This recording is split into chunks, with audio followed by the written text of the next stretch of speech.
We're going to open up the Board of Selectmen's meeting for August 6th. We're coming out of executive session. That was in the town manager's / selectman's office. We're going to start our open session now.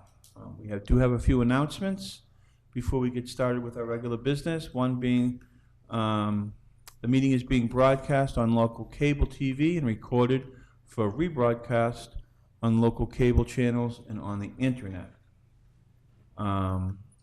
This announcement, I talked to Senator Tarr. It was Senator Tarr and Lenny Mara were instrumental with approval of the $25,000 to the town to be expended in the state budget for our bicentennial celebration for 2019. Joe, Archie, do you have any other announcements? Yep.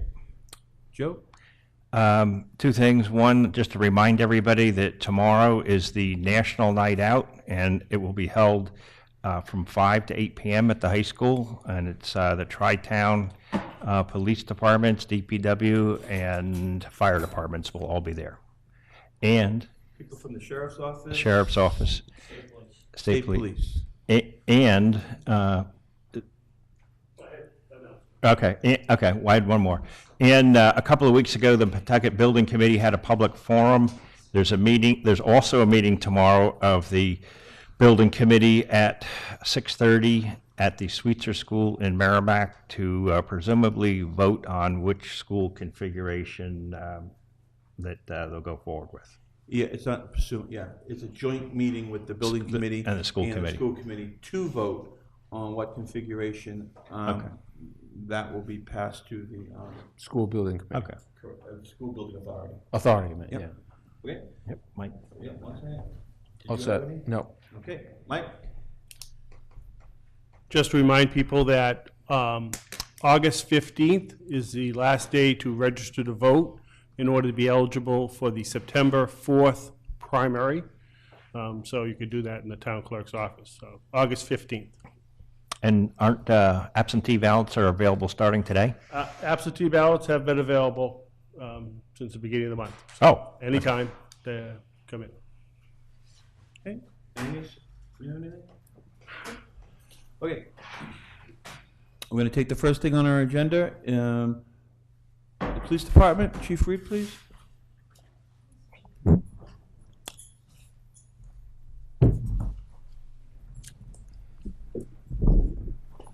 Good evening. Evening, thank you. I don't know if the board knows Kelsey. Kelsey?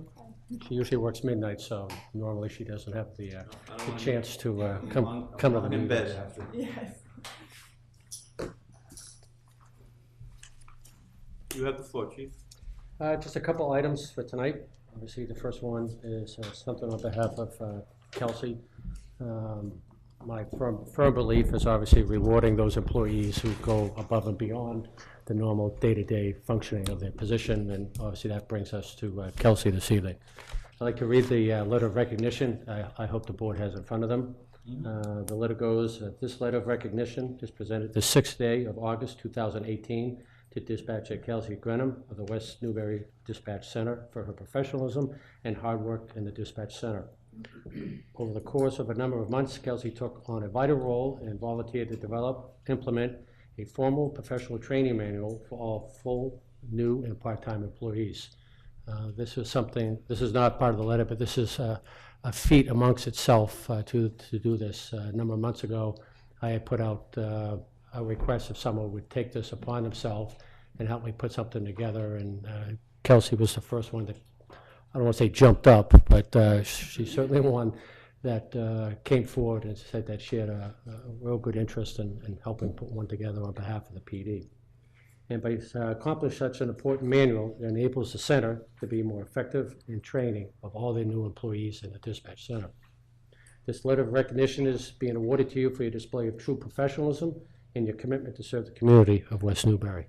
And on behalf of the police department, this it means a lot to the PD and the dispatch center, but it means a lot to me that someone is going above and beyond the call of duty to do something that knows that, yes, it may reap benefits to themselves, but as the dispatch center as a whole, that they will be that much better in place. So I really like to commend Kelsey for the extra effort. And I know it was arduous work because she did most of it, but I tried to help segue some of the contacts for her. So I know how much work she put into this, and I applaud her for her extra work and effort. Great.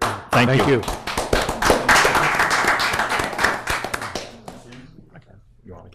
Yeah, do you mind, we'd like to take a picture for our social medias for the town. Would you mind? So let's take You a and the picture. chief take a picture? He wants me to take a picture. No, you, nice. I was. No, if you just go over here, it's fine. Okay, good. Perfect, thank you. Thank you very much. Congratulations. Thank you. And you have something else, chief? Yes, one more. I should call Officer Rich Parento. Hi, Rich. Evening. This letter is going to Officer Rich Parento.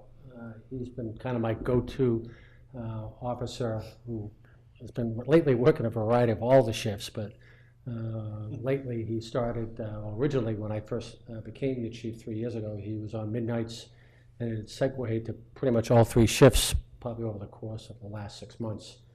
To kind of give the board a little history, prior to Rich being a police officer for the town, he was the Dispatch. in charge of the dispatch center here in West Newbury. So he's certainly qualified to do the job he's currently doing, but also the job that he's actually interim right now as lead dispatcher. So he's been doing a multitude of tasks on behalf of the dispatch center, the PD, and obviously myself. And it's helped us immensely.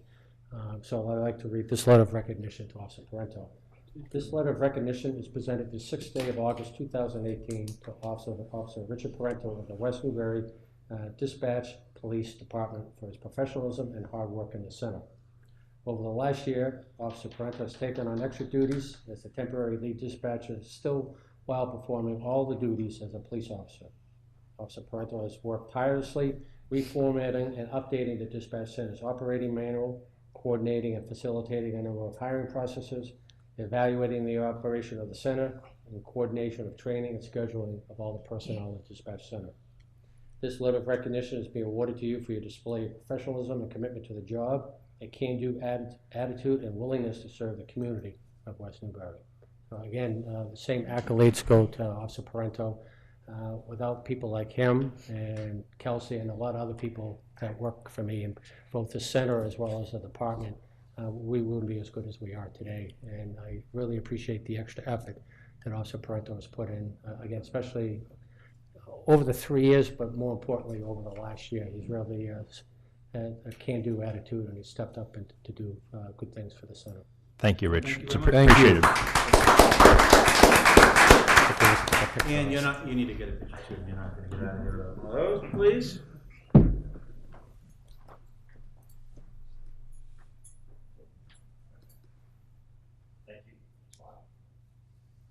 There you go. Thank you, guys. Thank you, Chief. Anything else? Nope, I think that will do it. I'll be here for a while in case there's something else that pops up, but Thank you. that's it. Thank you. We'll see you tomorrow night. Yes, you will. And it don't tank, correct?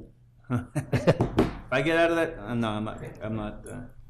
Okay, so we're going to bring us to the point, appointments and reappointments. First thing on the agenda is planning board.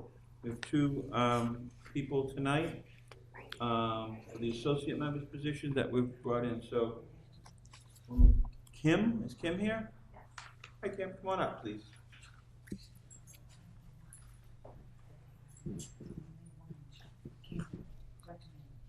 Oh. Only what? Oh.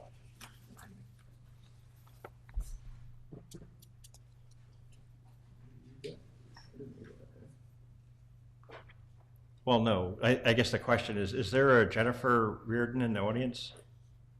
Okay, that's all. Thank you. Okay, sorry. That's okay. How are you? I'm very well. Thanks for coming in. We like to put names and faces together when we're appointing people, especially for the first time, so we really appreciate you coming in. Do you have anything you'd like to say? Joe, Archie, do you have any questions?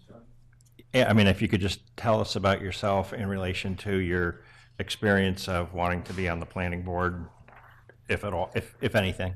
I have been, so I recently moved to West Excuse me, Newbury. could you just put that microphone closer to you? Yeah, No just one's put ever it, told me I wasn't loud enough. No. No, it has to be real close. Real close? It's Yeah. for home, it's not for here. Okay. I moved to West Newbury about 2 years ago. I'm born and raised in Swampscott, and I moved up here. I have been involved in commercial real estate for about 20 years. As a lender, working with developers on different projects. I now manage about an $18 billion real estate portfolio for Santander Bank out of Boston and New York. And just very interested in what goes on in the community and different projects and where we can make the community better. So I was very interested in this position within the planning board. How you like West Newbury? I like it. I miss the ocean. Oh, yeah. Well, you have the river, but you have the ocean. Yeah. We're not too far away. Not too far. Joe, or Archie, do you have any other questions? Or Joe, you want to give me what the length of this appointment is? here. The year? So, You want to do it? yeah, so I move to appoint Kim Monahan as the associate member of the planning board through June 30th, 2019. I'll second that. So it's been moved and seconded for discussion. Do we have any? No. No? Excellent. Thank you. Thanks for coming in. All in favor? Aye. Thank you. You're welcome. Good luck.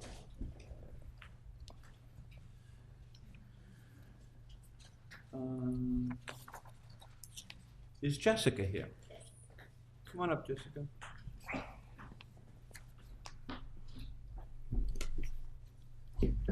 How are you? Good, how are you? I'm doing well, thank you. So you're looking to be appointed to the Finance Committee? Yes, Do you want to maybe just give us a little hi, why, and sure.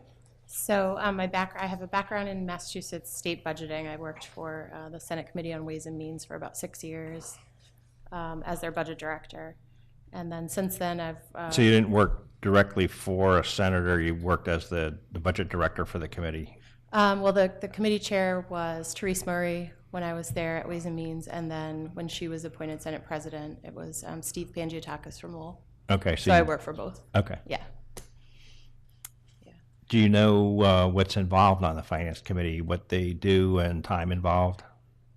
I've heard a little bit about it, that it's meeting once per week, preparing for town meetings, preparing all the, the budget items and the line items. Yeah, they meet, okay, so there's typically 2 town meetings a year. One is the last Monday of April, one is typically at the end of October. So the annual town meeting, which is the first one, there's a lot of prep work for that, and they meet probably almost every Monday during February and March, and maybe every other Monday, like before and after that.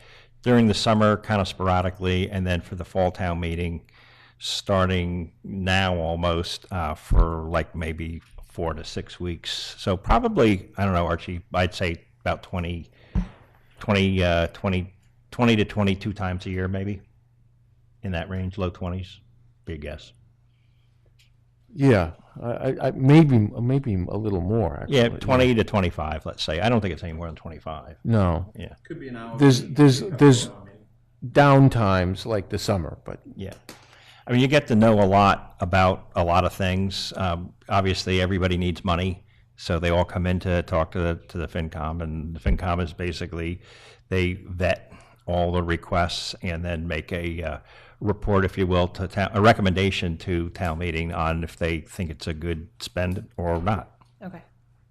That's So, basically it. was there anything that you wanted to finish on telling us a little bit about yourself? Because we stopped you after. Oh, yeah, the sorry. Oh, sure. So I mean, if after, you want, I'm just kind of, we started asking you questions before. Oh, that's okay. You had finished. yeah, so after the Senate, I left there in about 2010. So for the past 8 years, I've been with Deloitte. I worked for federal strategy and operations consulting in DC for about 5 years with them, doing federal government consulting. And then for the past 4 years, I've been in an internal role in Deloitte, supporting the with the CEO's office. And you also have a MPA from Syracuse? Yes, I do. So it's, do you have any questions about the Finance Committee for us? Archie and I were both on the Finance Committee for a decade. Okay. What's the involvement with the school project, if at all, or just? It's more from a funding, I mean, the school building committee is, they're the ones that actually will drive, if it's approved by the voters in all three towns, they'll drive the execution of the project. So it's more from a funding standpoint. The, I would say the school funding is probably the thing you actually have the least involvement with, because basically the town is assessed ultimately what, and then the finance committee can't really make too much of a recommendation on what the assessment is. The finance committee has more role almost on every single other budget item except the school. Okay. Were you talking about specifically the school building project that potentially could be a new high school and middle school, or were you talking about the annual budget that we fund our schools with? No, I was just curious if there was a role for the finance committee in the school project, in the new school building project, potentially. Trying to figure out how to pay for it. Right, Yeah, exactly. that. There is, Yeah. there is. I mean, the finance committee has a part in everything. Right. Because every aspect of town government is spending money, so the finance committee should weigh in on everything. Yeah, I mean, at one point in the project, when it was a high school only project, West Newbury's share was, I think, $14 million. And at that point, we figured out how to pay for it without an override. But now it's, West Newbury's share could be $25 million, I think.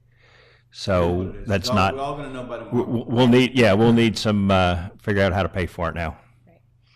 So, yeah, I think you're an excellent candidate. So I move to appoint Jessica Kinesic. Kinesic. Oh, I'm glad you said It's that. hard. Say it again, so, Kinesic? Kinesic. Okay. Yep. She's her husband, I think we have to say that word again. Okay. Yeah. To the Again tonight, so let's get it down. to the Finance Committee for a term ending June 30th, 2021. Second. It's a 3-year appointment. Oh, okay. Is that okay? Yes. Okay. It is what it is. It is. It's been, the motion, did you second that? Yeah. It's moved and it's been seconded. Any discussion? So obviously, we'll pass your contact information on to the Finance Committee, so then you need to be sworn in with Mike. He's our town clerk. Okay. That has to happen before you can attend the meeting. And before you can vote. Yeah, before you can vote, you can always attend the meeting because they're public meetings. And then Mary will pass your contact information on to the chair of the FinCom, so then you can get in the loop and start getting information and being able to attend meetings. Okay. And know when they are. That sounds great. Okay. So thanks for Thank- volunteering. Thank you All very in much. favor? Aye. Aye. Thank you, Jessica. Thank you. Is Paul here? Sorry, I was going to go home and switch with him, if that's okay. Yeah, sure. Just 2 minutes later.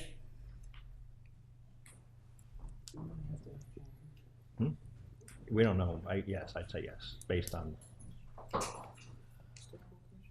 Okay. Okay, fine. No, she's already gone. Next item.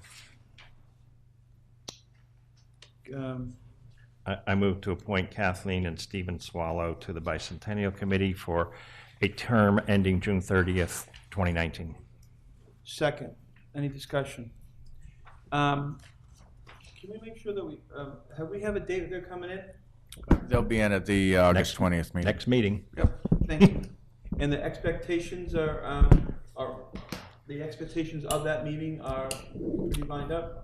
Yep, they're aware of what the board discussed previously, that you'll be expecting firm information on dates of events. and- Everything. Yep. Events with dates, timeline. Okay, Yep. thank you. Good. It's getting on top of us. So what we're going to do, okay, it's been moved, it's been seconded, all in favor? Aye. Aye. Okay, we're gonna put item C on hold, so when that individual comes back, I will take him immediately. Apple Harvest Road Race, please?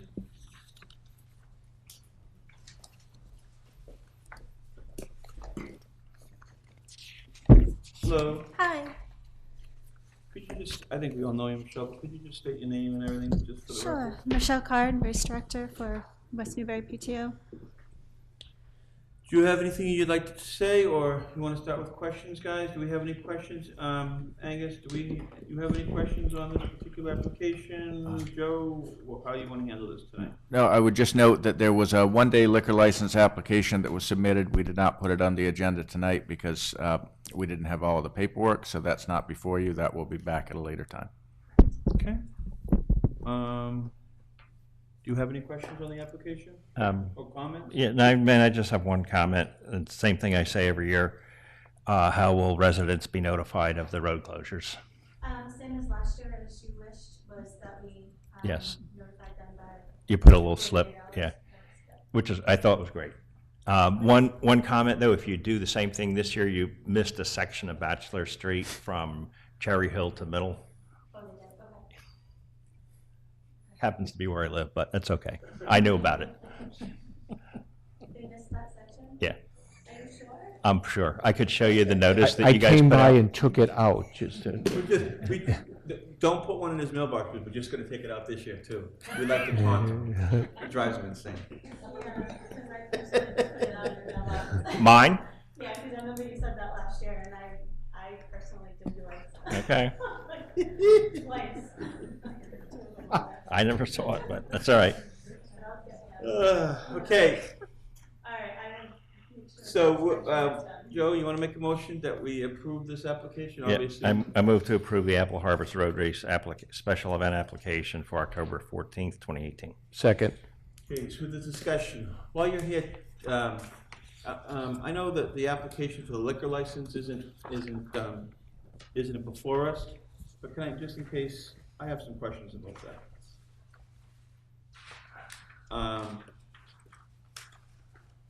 I was reading earlier, there's some recommendations that we have two, because of the amount of people, of 100 people, and there could be alcohol served there, that we could potentially have 2 officers and 2 fire watch.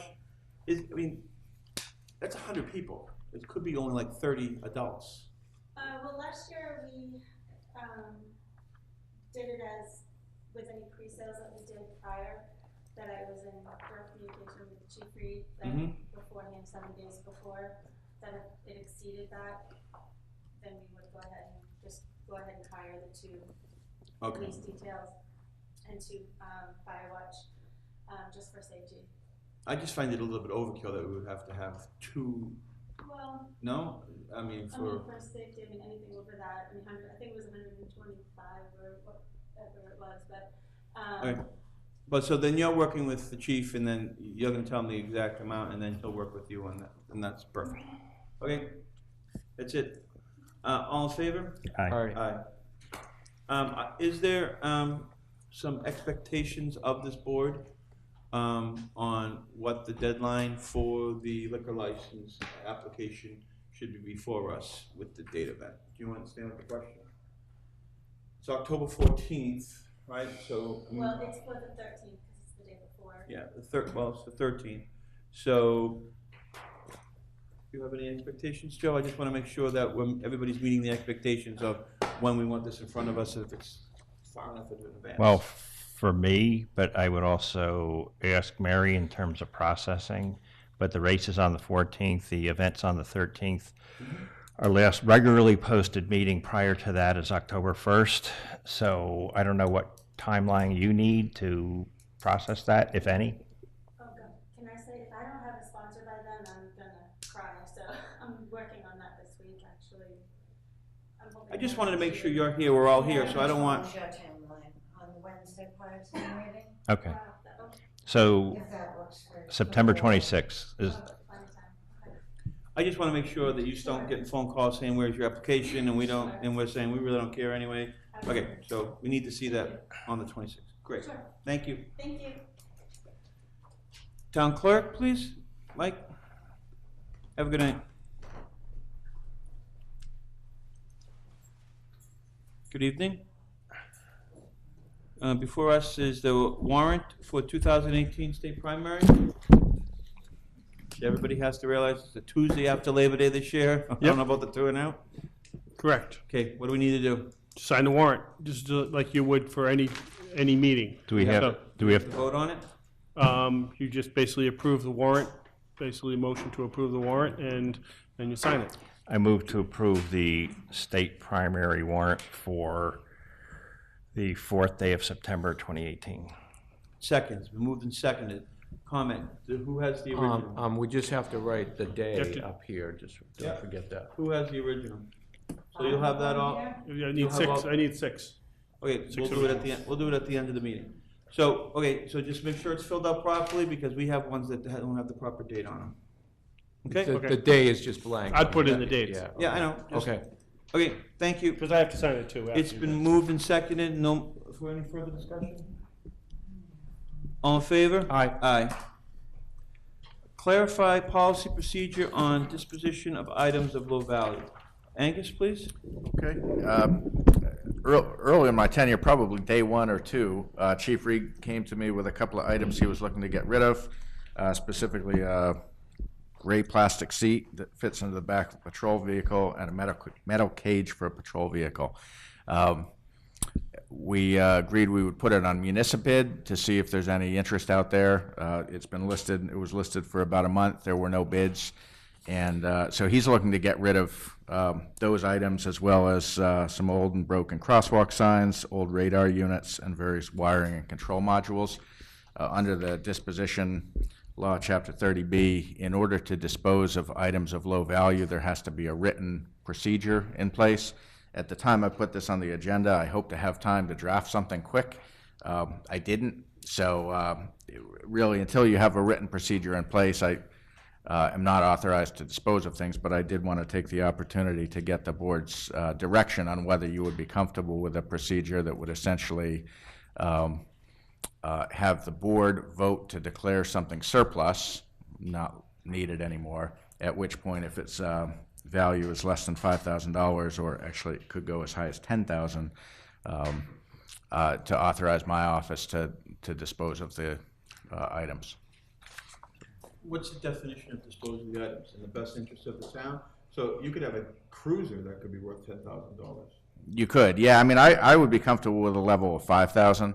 But the point is, I guess When you there's. say dispose of them, so you're saying dispose of them As in dispose or? or putting them on a bid list. Well, and that's then what the- finding out we can't get any money for them, and then opening them up to the taxpayers and saying, hey, if anybody wants, a used crosswalk sign, you're more than welcome to pick it up somewhere until, I don't know. Well, and that's exactly what I'm just making- that's what the written procedure needs to set out. So if you have ideas, I'll jot them down, and then I'll write something that reflects that intent.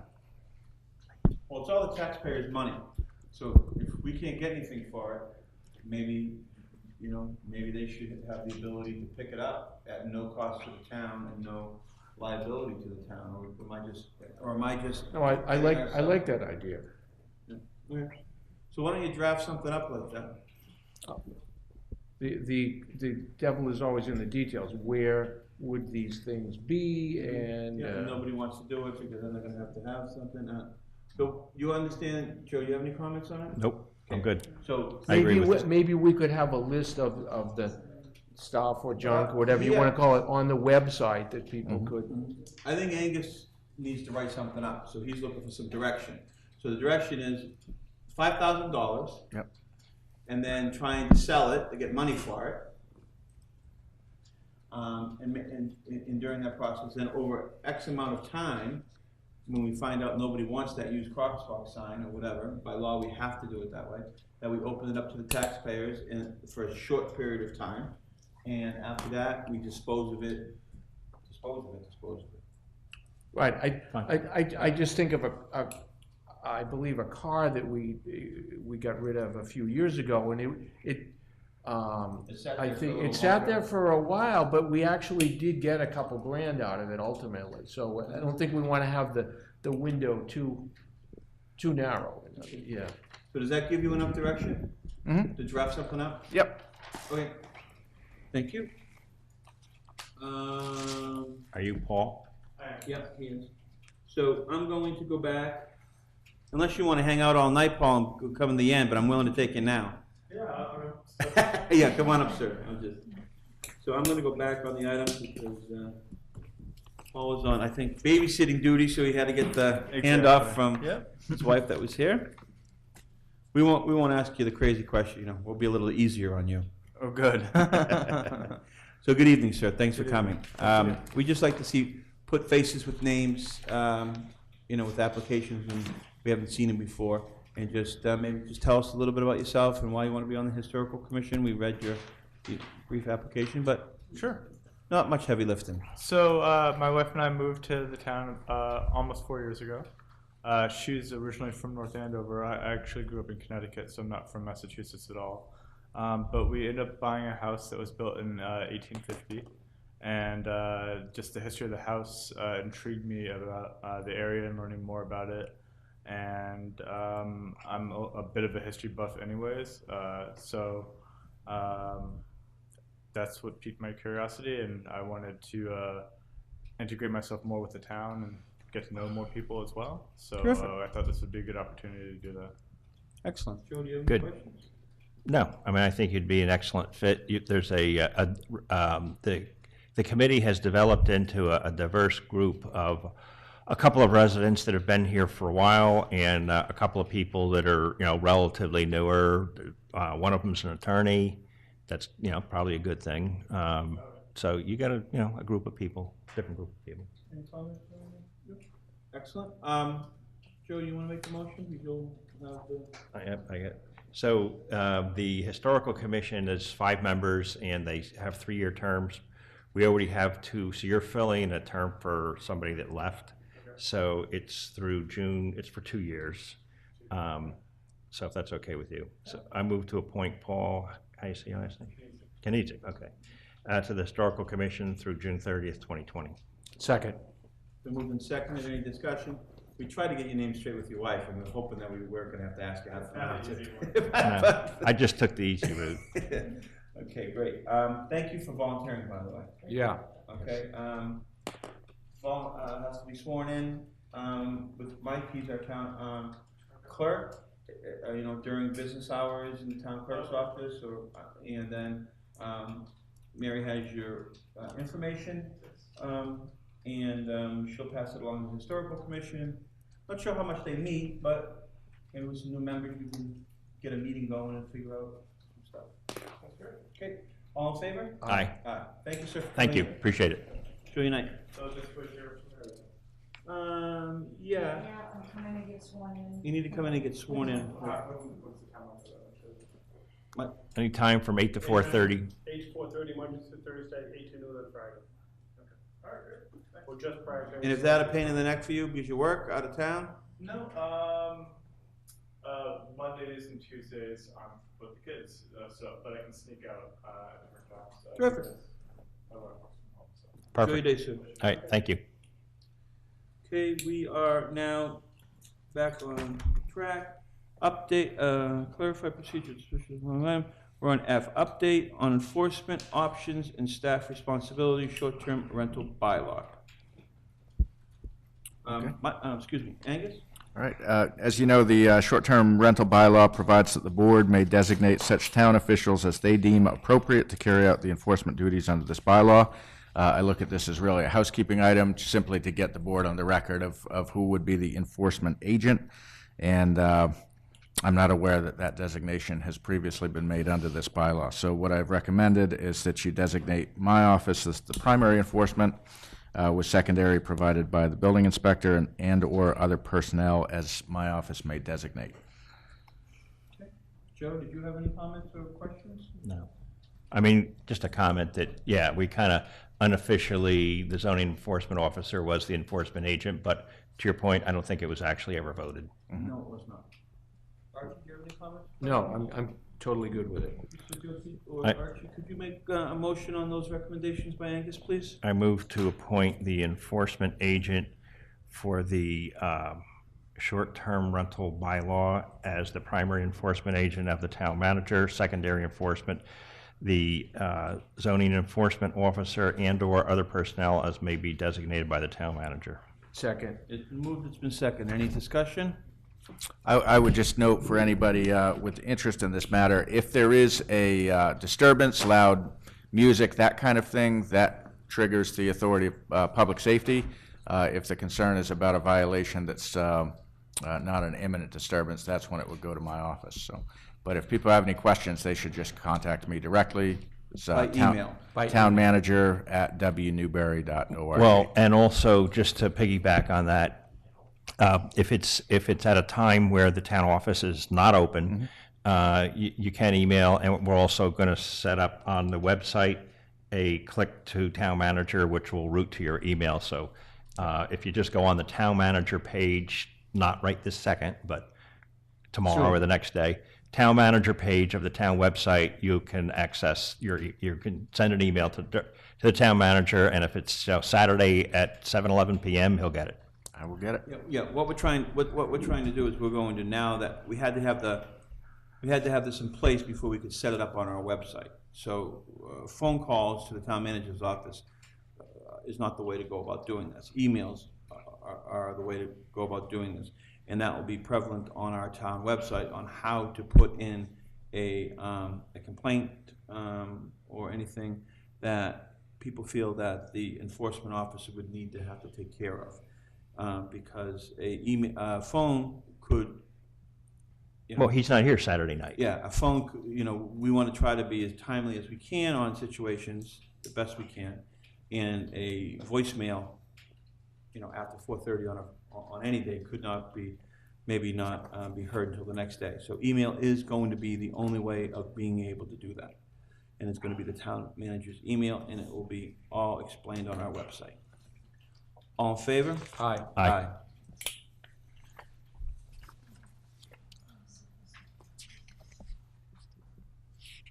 G, we're going to propose amendments to the policy on rental and town facilities in form. Angus? Okay, so under the special legislation, it provides the town manager has jurisdiction over rental of town facilities and real property. However, the legislation goes on to say the use of town property shall not conflict with policies, rental fees, and other practices established by the Board of Selectmen. So this is really also something I see as a housekeeping proposal, basically to bring the existing policy and rental of town facilities into alignment with the legislation, to designate my office rather than the Board of Selectmen as the approving authority for rental of town facilities. I did include the board would continue to have a role for any kind of waiver or reduction of fees. I do not want to be getting into any kind of subjective judgment call like that. So any request for reduction or waiver of fees I would bring to the board. But if it's a routine request, I think this will be administratively more simple, both for our office, for you, and for the public who would be requesting rental. And that was the intent that we had when we wrote the legislation. Okay, so how do we want to handle this? Do you want to make a motion that we're going to go with Angus's recommendations as Well, stated? I have some discussion. I would make a motion to do that, but I have a few things I want to discuss also, okay? Okay, so go ahead, Nick. Joe, I make a go ahead. While Joe's been doing most of the talk, why don't you give your discussion before we make the motion? And then we'll go to yours. Yeah, go ahead. Okay, I had Okay, which one are we talking about first? a question about the, I think this came up a little bit this spring when we were getting requests. So we have a no rental fee or custodial maintenance fee for nonprofit groups, for charitable groups. At what point are we overburdened by that? In other words, how much is too much? If a group wants to use a facility 11 times, when can we say no? Well, and then also in concert with that, what's the definition of a nonprofit? We can say no anytime we want. Correct, but I understand. we haven't defined that. And there were a couple of times this spring that it came up that it seemed like people were pushing it. That's all I want to say. And I think part of that conversation, some background information on that, was I think other towns and other places were not closing down, but they were shrinking their availability. That's true. And then people started coming to West Newbury because the other places, prices went up on meeting rooms, and they said, well, you can go to West Newbury because they won't charge for a nonprofit. And then it put action, and they were out of town organizations and so forth and so on. So it's a good point. So what do you want to do about it? Is it a subjective thing? I mean, is it case by case basis? I mean, when does it get Too much. failing? Yeah, whose call is that? I mean, we want to help out nonprofits, but the town shouldn't be subsidizing them, you know, at a greater level than. So what do you want to do? With your comments on that? You seem to have a lot of comments over there. I did not have a comment on what Archie brought up. Okay, so what do you want to do? My comment was, how do you define a nonprofit, which I think kind of goes in tandem with that. Okay, well, that's a little easier to do. I mean, you, it is. if you've It is got what it a, is. if you've got the, if you. 503C or what? Yeah, Yeah, that's fine. It's not written on here. no, but I think that's Implied. implied, yeah. Okay, but I And- think it should be written. Okay. Do you want to put an annual cap on it? I kind of would, yeah. Like Like, 6? I What? was gonna say 6 myself, actually. 6 events or 6 times using it? What's the difference? What's the difference? Like somebody could have like 6 events, like an apple harvest. Well, I guess all our applications are individual. So no matter if they use it for a minute or if they use it for the whole day, it's 6 times. It's 6 events. So maybe we should phrase it, any events in excess of 6 events require approval. Additional approval or something to that effect. Fine. Okay, you got that, Abe? You understand that? Yeah, Up comments? until the last comment, I thought I was understanding that that was for waiver of fees. Yes, So additional approval for waiver of fee? yes. Okay. Yeah, that is, yes. Yeah, the fees automatically kick in then, after the 6th one. Okay. And So Unless maybe we should- specifically waived additional by waivers this. would have to then come before the board, we'd have to Okay. get an explanation. It could be, you know, a group, because we're having a new high school built, a nonprofit from our school district might want to use one of our facilities, and that might exceed more than six days, so we'd want to look at that rather than all of a sudden start charging them. Yeah, I see it. Okay, and the other thing that we said, so we'll add to the form that a nonprofit is a 503C, so it's on the form. Yeah. Okay, Mike? There are certain groups that do use it a lot on a very low level, and I'm thinking in particular the Cub Scouts, which, you know, have den meetings there, and the Girl Scouts, and so, So how do you say yes, don't want to no to somebody else? yeah. You can't. And that's not who we're trying to, and That- that's not who we're trying to. Right. So, I don't know how you can do that. I mean, they're the ones, I mean, you know, they have the den meetings here or at the Old Town Hall, and, you know, so. They're run by a volunteer group, correct?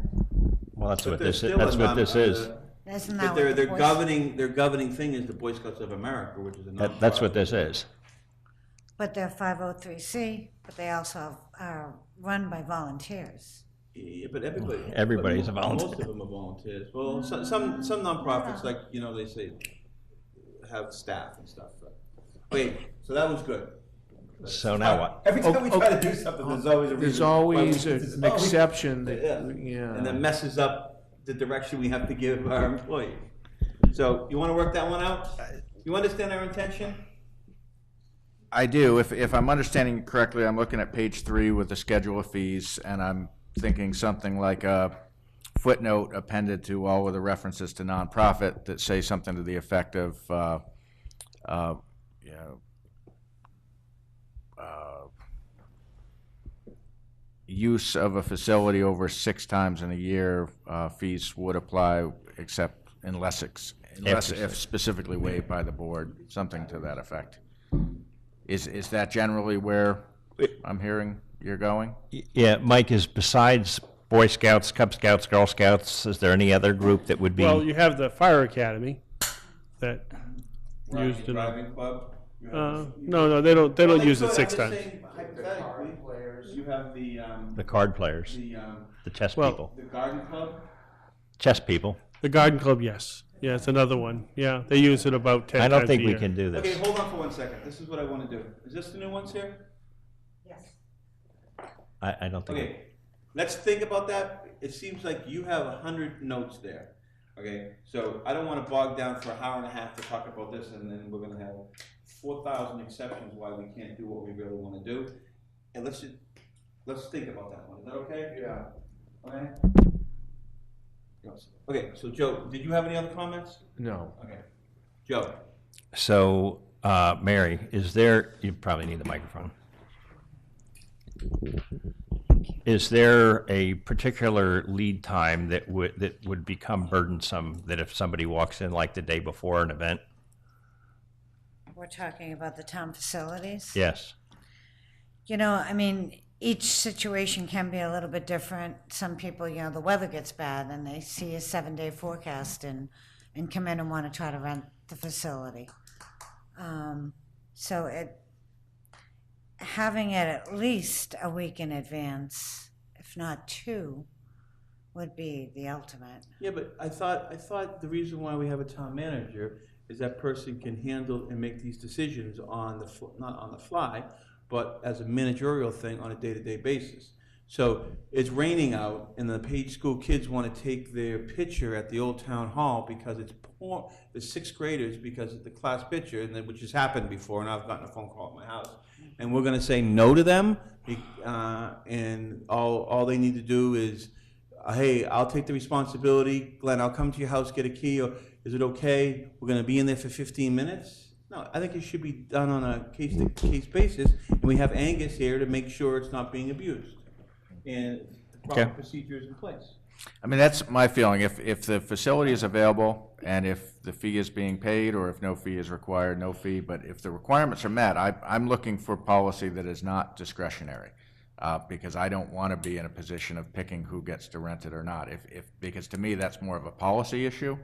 If the goal is to make this an administrative approval, it should be straightforward. Yeah, mine was just a question, and if you're comfortable. But see, that was when Mary had that was good because sometimes things had to come through us, and it took that long. That's right. But now Angus Now the answer can be got, we don't have to wait for a Board of Selectmen Okay, meeting. next item. We Okay, could next item. certainly, in the reference to selectmen approval for fee waiver, we could put in that would need to be requested a minimum period of time ahead of That time. would have to be like 3, I mean, we only meet every Yeah, I mean, week. we can Well, figure it out is- what the it is time what it is, is. but, Okay, what's the Okay. next one, Joe? well, that's a separate permit. Okay, I thought we had said the first floor hearing. Hold on, 1 second.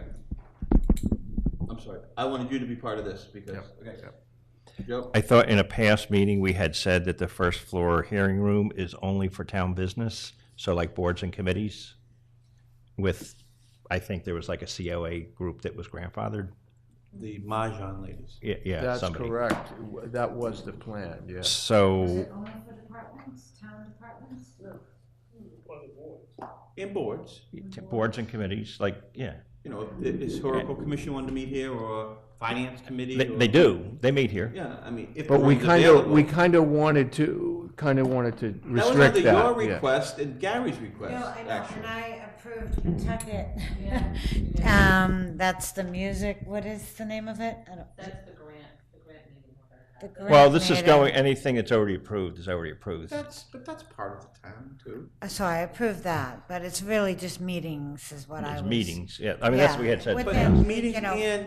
but if the Energy Advisory Committee wanted to have their meeting here. But that's a town committee. I understand, but a meeting doesn't have to be like a meeting. You know, if they just wanted to meet. Okay.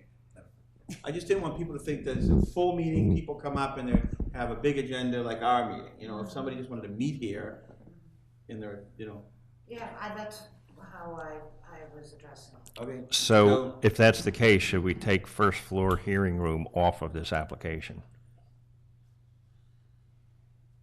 Yes. I would say. Yes. Just note it for meetings only. No, take it off. Why, it can't, it's not, there's a fee to rent it. It's not available for a Why fee to not, rent. yeah, why not take it off? Because then you don't. Then have- there you don't won't have be the any, question. there won't be any controversy. Well, you've got it on there. I Yeah, can why rent- is it yeah. on there? Page well, it's on there because it's on the current one. And when I brought this forward Well, to. no, we know Yeah, that, but no, we're right. saying somebody would be at home going, Right, well, no, why if do you the still have intent- on that if we can't rent it out? So Right, if- we're saying we Take should it not off. have it on. Yep. Chief, did you have a question Yes. or a comment? Is it short that I could, if you don't have to get up if you don't want, but I can just tell you a question in the microphone, but if you could, thank you. Just clarification for me, because I'm not too clear. If a department wants to use it, can they use it? Yes. Yes. That's good, thank you. Departments and town committees can schedule this room out.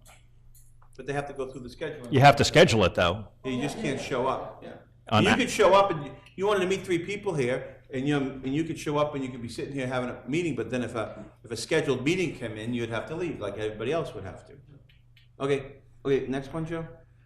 Okay, I hate to bring this up, but really haven't revisited fees in 2 to 3 years, and I think the reason we always say we get a lot of applications because people come here by default. I searched around on the internet, and there's not a lot of actual postings that list fees. I did find one in Boxford, and they're like double ours. So I don't know if we want to. For rooms or like the annex or what, Joe? Well, this is for a hall, so it would be comparable to the annex or the town hall. So what was theirs? For 25 over 25 people, 2 hours $70, 2 to 4 hours $100, over from 4 to 8 hours $150. So I don't want to do it that way. It should be. I'm not saying to Yeah, do it it like should be that. That's complicated, Yeah, it's yeah. a Yeah. one-time fee, because generally, if you're gonna use it once, it's done. And we're only talking about people with nonprofits or birthday parties. We seem like to be the birthday party king here now, Well, we're kind of a magnet for it. because they can't have it anywhere else, so when everybody wants to have their kid's birthday party, because we don't charge any money, they have it here. And it's a tremendous amount of work. So why don't we increase the annex fees then? Annex and town hall. Okay, double them. Okay, just, the work is what, the custodial work, is that what it is? And the cleanup, yeah, the clothes, yeah. And you don't charge a fee for custodial work, is that, I guess, be an option? It's we had previously incorporated into the rental fee. And we don't want to do like the high school does, and you pay for a custodian, a significant amount of money, and then they'll just sit there. That gets even sometimes. more complicated, yeah. No, I You know, get there's a that. little extra work that goes in, and maybe, I'm just trying to understand what it is that's, putting you off about people using the space. Well, it's getting more and more, The town? like more and more uses, like it can't get cleaned up between even events on the same day and stuff. It's getting when so people- much usage. and the money too goes, when it gets used, the rugs get stained. The rugs get, the tables get broken, the chairs get broken. There is The some. toilets get clogged. The toilet get clogged, we have to have somebody there fixing all those things and or supplying The toilet paper, which is fine, but there is some, The tile on the floor gets ripped up. yeah, the tile, so. I would just push back, and I hear what you're saying, I totally hear what you're saying.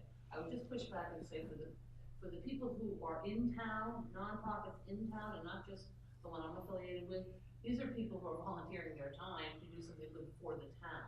Well, We're talking about We're not talking nonprofits, about these are all nonprofit. I'm for-profit. talking about within 6 uses or whatever, I'm just pushing back a little bit on that when you get to that discussion, which I understand. We haven't gotten to that yet. Well, So you're not on a offering microphone. that, in case You're not on a you microphone. have that. So what you're saying is that you just make sure that we have an open mind when nonprofits from towns might exceed the 6 limit that we haven't even discussed yet. And we discussed but not haven't made up our mind about yet. But just to have an open mind about that. And I would agree. think we would. I would agree.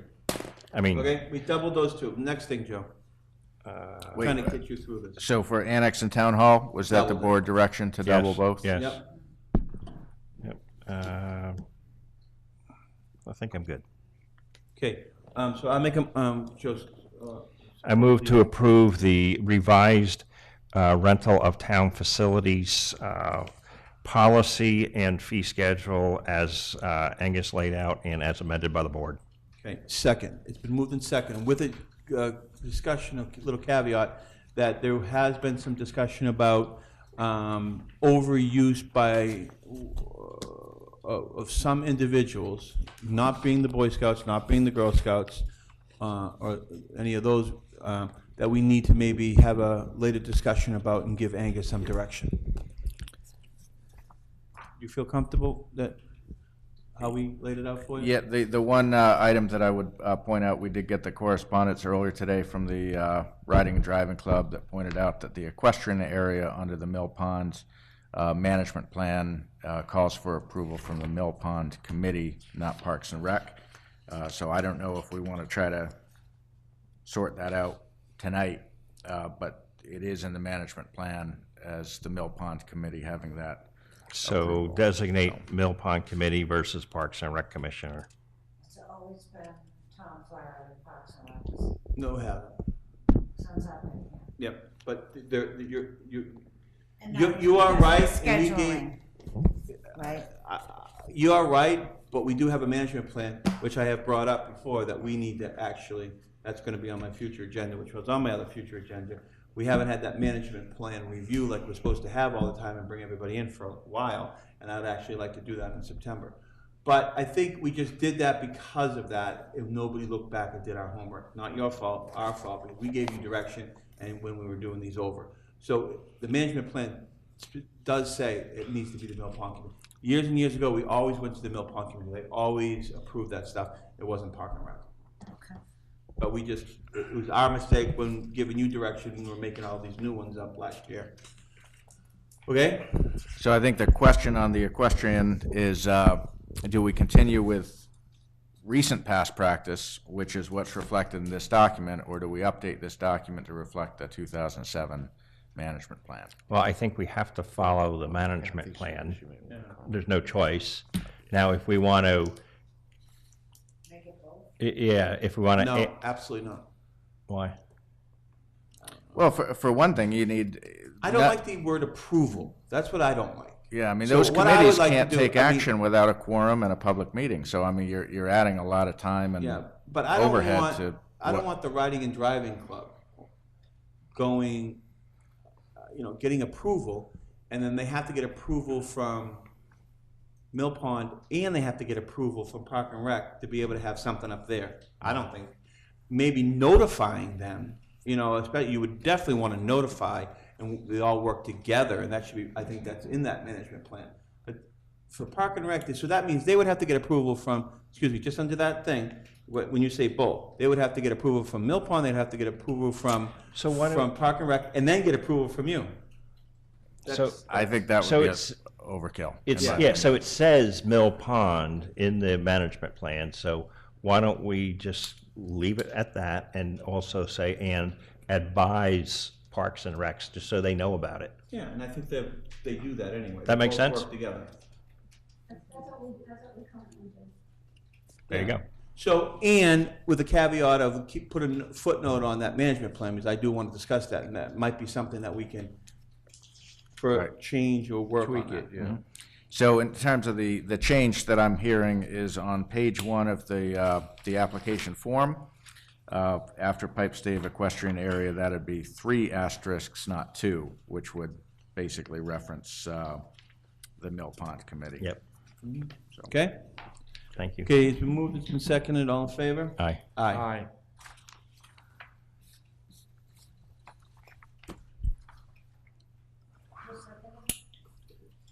Joe moved it, I seconded it, and,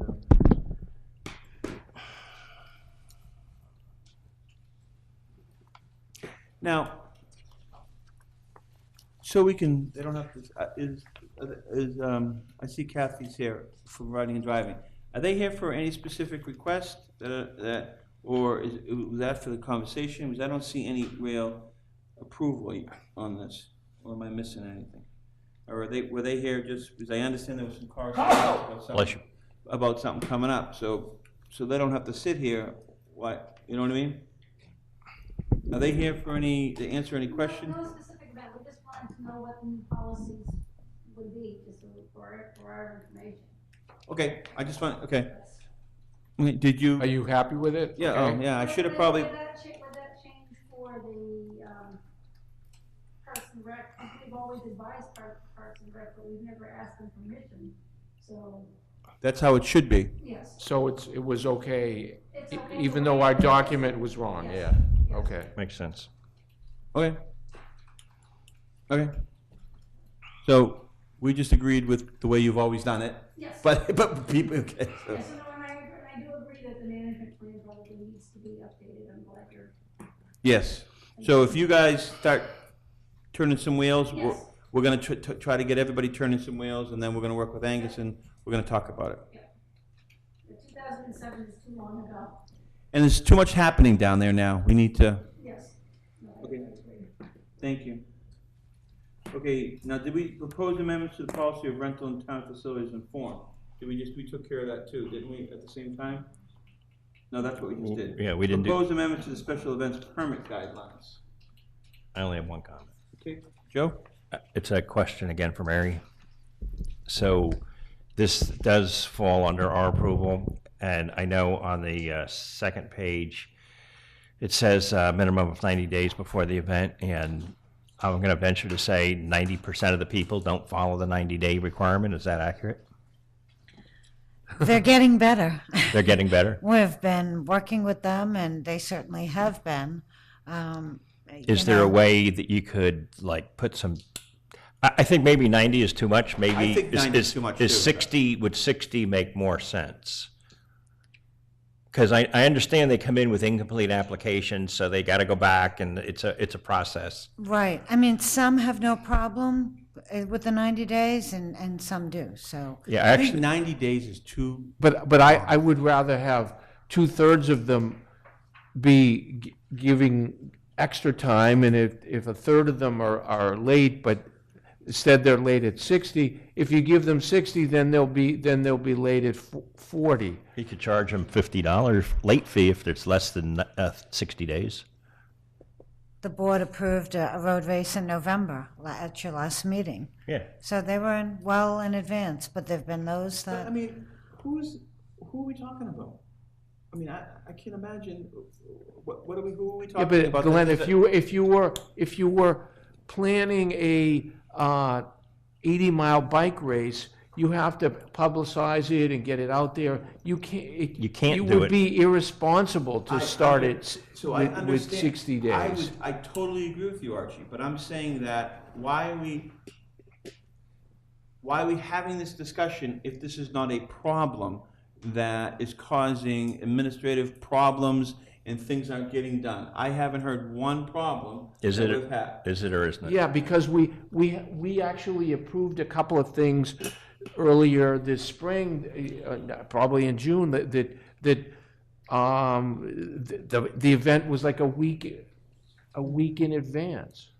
It was only a week, But it goes to my thing that. and I you got it. didn't like that. I know, but it goes to my thing that I believe 90 days is too much. I agree. If it's too much, why? And so, whatever. But it goes again to we have a policy, but if somebody comes and something's, if they're not taking advantage of us, if they legitimately didn't realize it and they're doing something, I think this board could consider something, no? Or no? We Yeah, need to just no, make it yeah, flat. you know what the problem is, though, is, and I'm not referencing anybody. Yeah, you but are. No, I'm not. I'm not referencing, I'm really not referencing anybody that was here tonight, seriously. But there are people that, they've been in here 2 and 3 times, and they're always late. Joe, there could be, so when you were asking for the Apple I'm Harvest. saying to lower, But when you were asking for the Apple Harvest Road Race I'm not- thing- I wasn't No, talking when about you that. were, I understand, and they didn't get it in.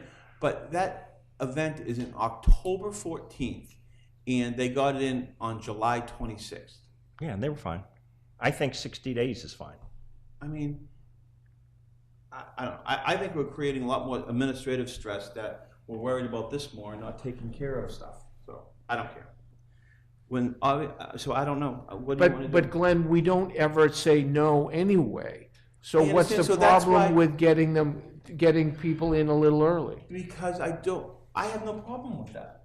But let's not chastise, we'd like to have them in 90 days before, but let's not chastise them in if they're That's in not 60. No, I did totally disagree. But I'm not saying that we are chastised. Why are we having this discussion? The reason why what I'm trying to get at is, why are we even having this discussion? Do we have a current problem that exists that we have to have this conversation? That's what I don't understand.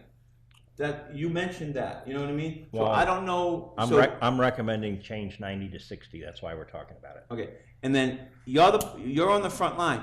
Is there a problem where people are abusing this, that this is coming into a problem that you feel that it should not be 60 days because you feel like there's going to be a problem that people do need the 90 days to get this? If we were to change it. No problem. That's all. I don't mean. So It was more, I felt the board trying to get it to the board within the policy guidelines. So why do we want Angus just to approve these? Can I answer that? Yeah. I see this as really materially distinct from the rental of town facilities. I mean, this is something that's going to impact whether road closures or public spaces, outdoor spaces. And I feel something at that level ought to be the elected officials. And it also seems somewhat discretionary, although I hear you say it's not been approved or it's not been not approved. I wouldn't want to be in the position of making what could amount to a judgment call without proper, notice to the public officials and notice to the public through a public meeting. Okay. So Let's end this. Yeah. You want to end it? No. You don't want to end it? No, I just thought of one. The myopia one. That's come up in the past. That's kind of put the board. That's true. That's very true. I just thought about that. Something that's happened, and then hopefully, we did change the policy, and you guys have been doing it forever, and I don't ever had a problem, but that did kind of put us in a precarious position because it didn't really fall under the timetable, and that we got horses running around, you know what I mean? So maybe now it will help process that everybody's aware of those timelines too. You know what I mean by that? I forgot all about that, but yeah, that kind of put us in. Myopia isn't any way related to us, but I understand. No, but I'm just making some connection, you know what I mean? So that was one. I'm sorry, I didn't mean to put you in that, but yeah, but that was one They've that. done much better as well. Okay, so maybe it was an education on our behalf. So what do you want to do, Joe? So 60 days? I move to approve the special event guidelines as revised with the recommendation of the town manager with the additional revision of changing the minimum of 90 days to 60 days before the event. Second. You want to fight for the 90? Yeah, I don't see why having greater expectations, if people need to get, if say they need, we don't like where they're putting signs, or we don't like where they're putting porta potties, or whatever it is, then why is longer lead time, just hoping they give it to us, better? Why isn't it better? It's too long. I'm going to vote against you, but you want me to give you some more for your argument? 60 days would only give us theoretically 4 meetings to talk about it. Right? Well, At most, at best. Actually, less than that, yeah. Okay, it's been seconded. Any more discussion? All in favor? Aye. Aye. Opposed. Opposed. 2-1. All right, we will send copies of the updated guidelines around to all the usual suspects. And we will repost the updated guidelines on the town website. Yes. That's a meeting follow-up. Proposed amendments to special events program. Thank We you. just did that one. Thanks, guys. Proposed attachments to prior board policies to remove inconsistencies and clarify protocols with regard to the town manager's special legislation. Are you here for anything in particular? Middle Street, Farmers, Spring Bridge. Okay. I just want to, if I can pull, Yep. You want to do that? I want to do this one first. Okay. Yeah. Proposed amendments, prior policies. Angus? All right, there's a lot in here, and I certainly won't have my feelings hurt if the board doesn't want to act on it all in one night. It's a lot of information given to you. I'm ready.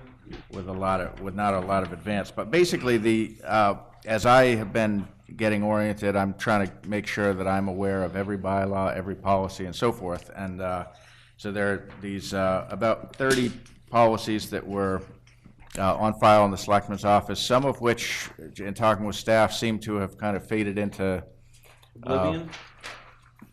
Beyond memory. So I wanted to make the board aware, these are policies that are on the books. As you know about me, I like to do things by the book, so if I find things that are inconsistent, I want to either act in accordance with what's written or update what's written to reflect current policy intent. So that's what's before you. Some of these I think are housekeeping and very straightforward. Others definitely require some policy discussion and some additional input from key department heads, but I wanted to bring it to your attention. Joe? Okay. So I think you made an interesting comment in your introduction that a lot of people are not aware of these, both employees and residents. So how can we do a better job to make people more aware of these policies? Well, for one thing, I think we ought to put them all under one cover. We ought not to use a whole page for a one-sentence policy. You know, there's things we can do simply in presenting the information more concisely. And then, as I'm aware it's the board's intent to have a single place on the website that's got all of the policies and all of the bylaws, which is just what we did in my old town. And right. So like, as an example, there could be a tab that says policies, and you click on that, and in that you have operating policies, which would be all of these. And then you have all the other policies, right of first refusal, blah, blah, blah, blah, blah. Okay. Yep. Anything else? I didn't even get to one of my revisions. So I'll just go through the items I wanted to discuss. So the time away policy, it's regarding department heads, but I would replace the word replace the word department head with town manager. So in other words, if you're not here for a full day, to send us an email. So if you go on vacation, under the current policy, I would have no idea you're out for a week, from a policy standpoint. Oh, well, the reason I'm recommending repeal is it duplicates what's in the personnel policy. Yeah, so I'm saying okay. Yeah. I'm just saying change it to you versus.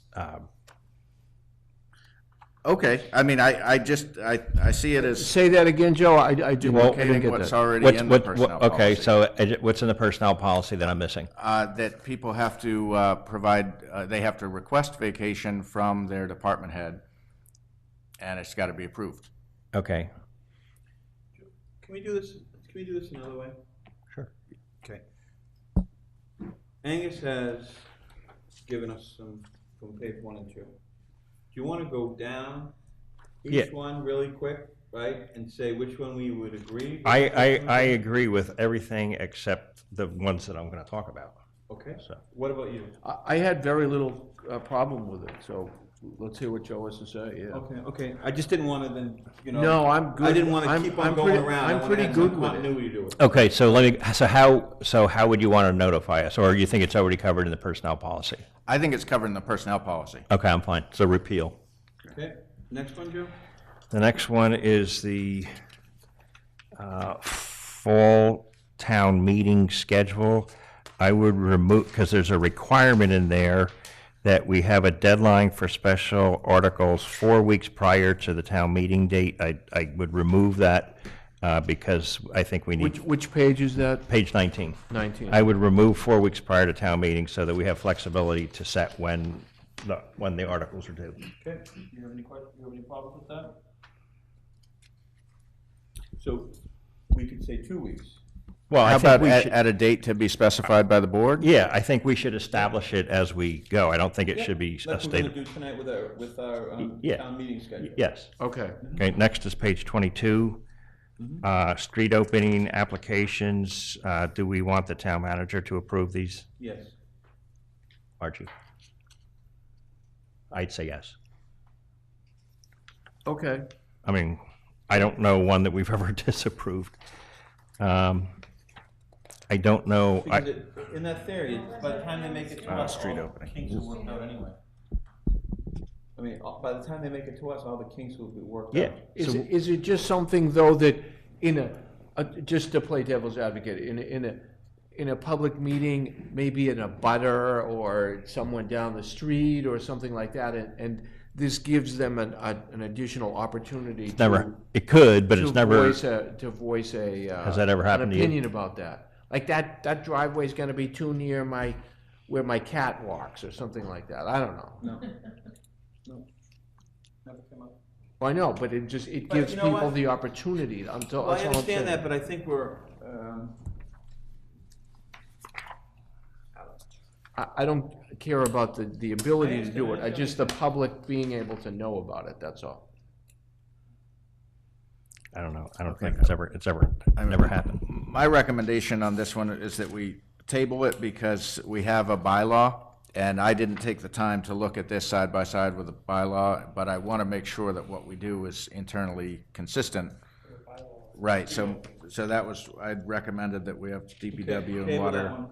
Okay. take a look, and I don't have any comment on this and don't necessarily want to revise it, but I don't know if anyone wants to talk about the severe weather policy. I think that, We had a lot of work on that. I think that needs attention. I didn't have time to go into it, but just to acknowledge, I think that needs to I think be we feel the clarified. same way. Yep. So if you could. We weren't totally happy with the Yeah, way, so why don't you yeah. come back with what your recommendations are on that one? Okay. Is that okay We with you? changed it Yeah. recently, but we still weren't happy with Yep, it, yeah. next. Okay. It says, it also says 1/2011, which is not true. We changed that much more recently. Oh, well, that's a really, so let me make sure I understand that. So the, You've got dated 1/2011, Yeah. and we so worked there's a on it more last recent year. version floating around that we Did we need to actually track vote down. to change it, or did we ultimately not change it? We changed No, we voted it to change it this past winter. this winter, yeah. We did? Yes, we did. Okay. Okay. I'll make sure that I'm working with the latest version. My last one is on page 30. I hate to touch this minefield, but a certificate of insurance for snowplow drivers, it says here, required to sign the town's contract and to provide a certificate of insurance naming the town as additional insured. It doesn't say an amount. What's your comment about that? It does not have an amount. Oh, If the town for a certificate of insurance for $100. I see, okay. No, but a certificate, okay.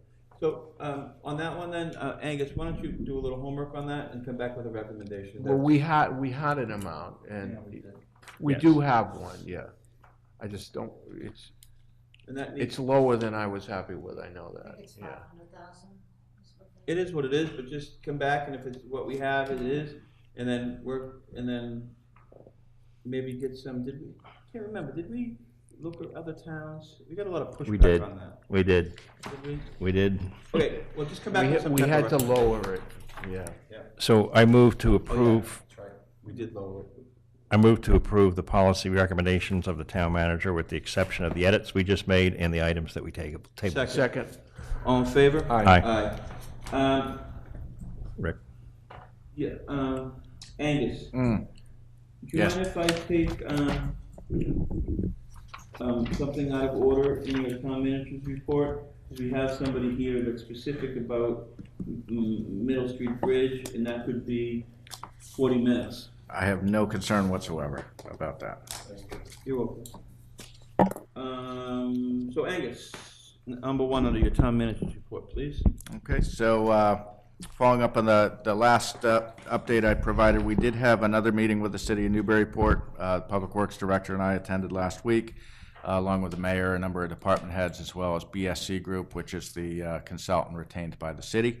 The primary focus of the meeting was the work scope for the contract. The city has not yet signed the contract. They want to get the scope right before they do that. Excuse me for 1 second. Yes. When you're talking about that, that's just the engineering. It has nothing to do with fixing the bridge or anything like Correct. that. I want people to Correct. understand, because sometimes people could think, oh, they're gonna sign a contract and then all of a sudden, anything. This is just to figure out how to engineer And cost it. and cost it out. That's exactly right. Yeah, so the city got a small bridge grant program, and they selected the consultant. They're finalizing scope. So a couple of the items that we talked about that were very important. One was to be sure that the design considerations would look at a range of options from repair to replacement, from something that meets the well, it's got to meet the DOT standards, but something that's basically functional versus something that tries to either incorporate some of the historic aspects of the bridge, or if that's not possible, replicate them. It's very important to the mayor, and I believe it's important to our town as well, that they look at a range of options and cost out a range of options. So that has been clarified in the scope in a way that was not necessarily as clear. Another aspect that was added was to get a property line survey as part of the work scope, because I know this has been an ongoing question for a long time. That's a and good thing, yeah. we felt as we got into the public discussions, particularly in terms of cost apportionment, if we don't have that answer, the question will continue to come up. So we felt this is probably the best chance. Just to wonder, when I read that, I'm thinking, could that be, could we learn something that we don't want to know? We could. We could, but, you know, But it's, life goes on if and we we gotta own do it. half the bridge, we own, you know, whatever it is. It is what it is. I got a bridge I can sell you. So just briefly, I mean, there are a number of design challenges, and I don't want to bore this board, who maybe is already familiar with all of this, but the repair versus replacement, whether to retain or partially replicate the historic nature of the bridge. There's a terrific photo from the bridge being constructed in I believe, the 1890s, using a wooden crane. It's pretty neat. Subsurface soil conditions, there's the prospect of, if the soil is poor and they have to do borings and like pilings, that could add tremendously to the cost, especially if the goal is to retain an arched bridge. So the cost and the design and the soil all plays together. Stormwater management is a real challenge, because unlike most bridges, which are at the high point of a road, this is at the low point.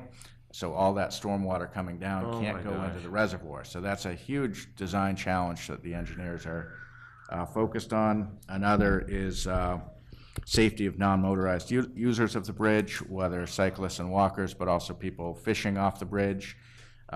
There's talk about whether there's potential need or interest to do a separate place for people to fish that's kind of in proximity to the bridge, because if you add that to the bridge and meet DOT standards, you could be getting into a wide bridge with barriers and significantly drive up And costs. a crosswalk, and a sidewalk, and... Yes, exactly.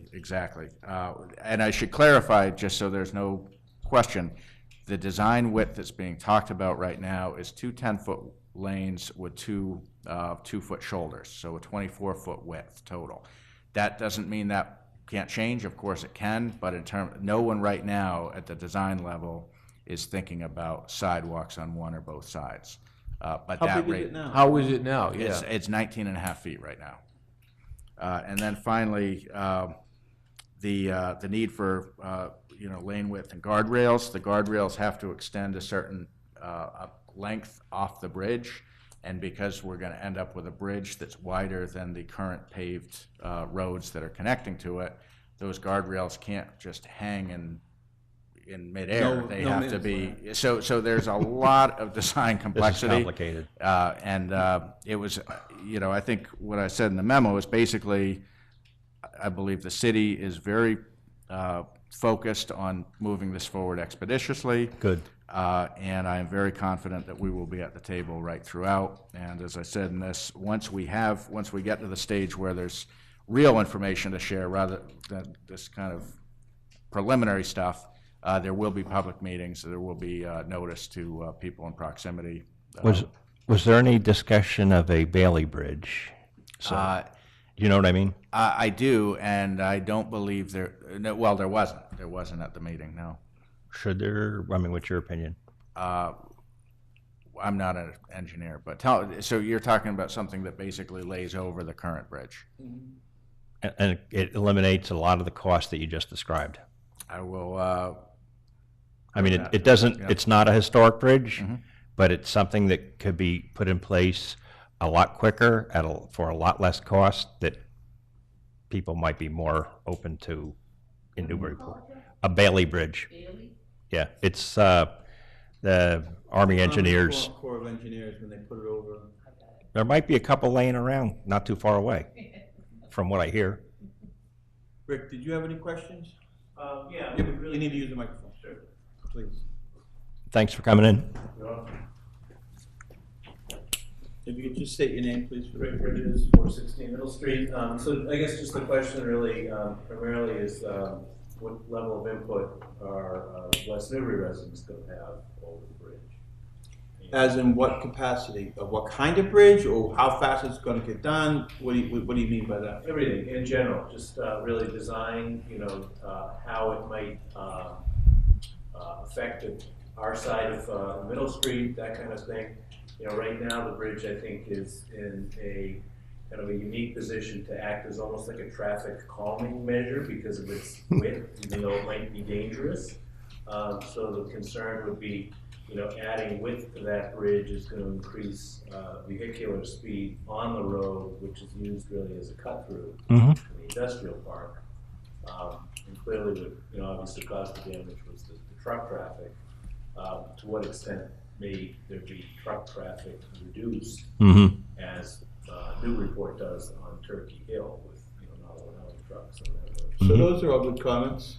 I'm surprised we're. That's a good point. Yeah. Trucks probably avoid that. Well, yeah. I'll tell you, I am happy with the result of us already at the table with this bridge and getting some feedback and getting involved in this. So I would think we would have, a good amount of say, or at least we have a seat at the table so everybody can understand our wants and wishes and our concerns, right?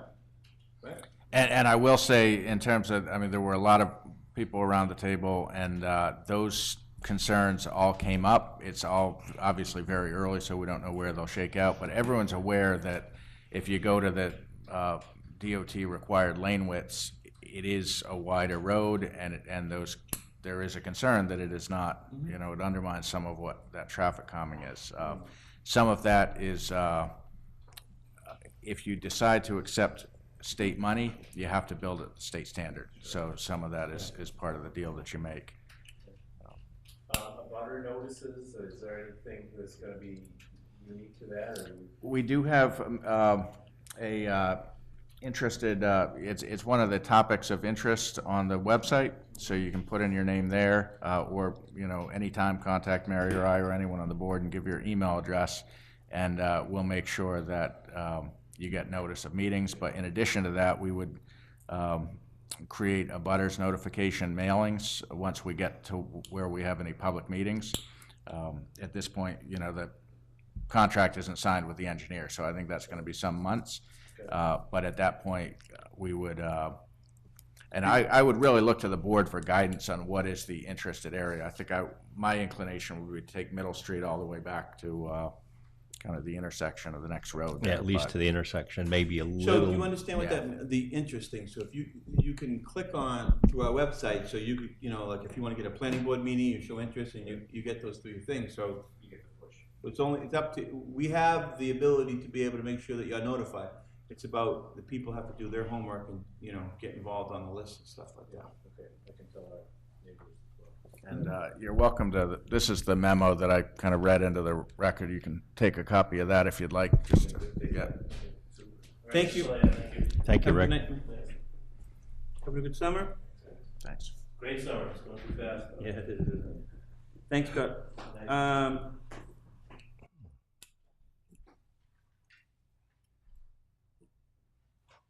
Okay, let's go back to J. FY19 Selectmen goals. I think you guys wanted this on here today? Yep. Joe? Yeah, as has happened a lot of times in the past, Archie and I created 2 independent sets of goals, and Is this one yours? Your name wasn't on I it. didn't even look at the other. And it's amazing, they're pretty close. It's amazing how much duplication there is on So them. why are we doing it? After we discuss it, what are we going to do with them? We're going to give it to the town manager, who will distribute it to the department heads so that they know what the priorities of the town are, and communicate it We to. can't do everything every year, so we should prioritize things. Right. That's why we do it. So we give it to the department heads, or do we give it to the town manager? This is more of a policy type of thing. I said the town manager. Because I thought you said the town employees. no, I said he would give it to the town employees, or department heads, excuse me. Right. The way I've seen this work effectively is basically the board articulates your goals. I then work with department heads because I don't want to say, oh, we can do everything, and then 6 months from now, it's not all done. So part of my job is to work with the staff to make sure that we are committing to things that we can deliver on and that we're being realistic about capacity and what else is in the pipeline. So what I would look for would be a statement of the board goals and then some amount of time that I can basically report back on this is what we can definitely do and this is what we can try to do, but we can't do everything. Your ability to think of initiatives far outpaces our Well, that was my point about, So I just don't want yeah. to sit here and say a bunch of these things like we do every year and none of them really But get we done. actually I don't do want that get either. some No, things done, yeah. Glenn, Listen, get some things done. I would agree with you. And I'm not saying that we shouldn't. But I just want to, sometimes we just do things, but then we don't say that, what are we going to do with that policy? Let's make sure it's implemented. So I think Angus just gave us some advice on our goals. So how do you want to handle that advice? Well, okay, I think that these are broken down in a couple of different areas. Some of these are on us. Some of these are on Angus on what the process he just described. And some of these are responsibility of town boards and committees. So, I would look at them that way and break them down that way. And I'm just looking at mine. We'll, look at Archie's also and blend them both together. I'll guarantee the 5 things under the Board of Selectmen that we will do.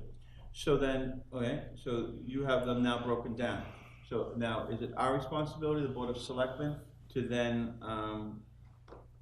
to make sure the boards and committees are followed through? Is it the town manager's responsibility, boards and committees? These 5, You know what I mean? these I want some checks and balances. Okay, So if we're gonna do them. well, let me like answer. Angus mentioned about checks and balances and the report back to us. So if some of these are on us, so what do we have in place to make sure that they're gonna be followed through? So, and again, I'm just looking at mine and we need to blend these together. These first 5 things under Board of Selectmen are on us, but 3 of us.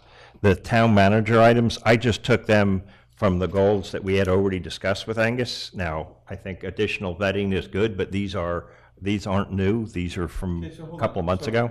Continue to support high school building strategy and funding. Right, so you're gonna vote something, okay? So how are we gonna pay for it? Yeah, so why is that under us? Now, I would assume that would be under, the town manager it's gonna be his budget. So actually, I don't see that under us at all. I would say that Well, that would be a that's- directive that we would give to the town manager and say, you go, and figure out a way to go fund this, and then come back with a Well, recommendation. we're kind of all in this together. Yeah. Well, I understand, but when you say that's gonna be a function, I'm just trying to make sure there's real good Yes, lines. yes, we're obviously gonna do that together. You know what I mean? There's real good lines here, that's what I'm trying to We've, say. I know we never formally discussed anything, but, if you dial back 6 months ago, we've kind of already talked about it, so we should probably get the vote, so we know what's gonna be going. We talked about it, but, I said we never agreed to anything. yeah, we never agreed to anything. Right, that's There's gonna be a long, Yeah, And so I we think have we to have all- that, so we have to have that discussion, with, right? yeah, but I see it more of a bigger discussion of, now we have the town manager, budgeting, vision, where money's going, a good understanding of free cash, retiring debt. Yeah, all this type, I mean, I that's a understand. huge conversation. That's true, and I understand all that, but I mean, we've started a school stabilization fund 3 years ago, so I mean, we're kind of already, Which is just which is a small part of that discussion.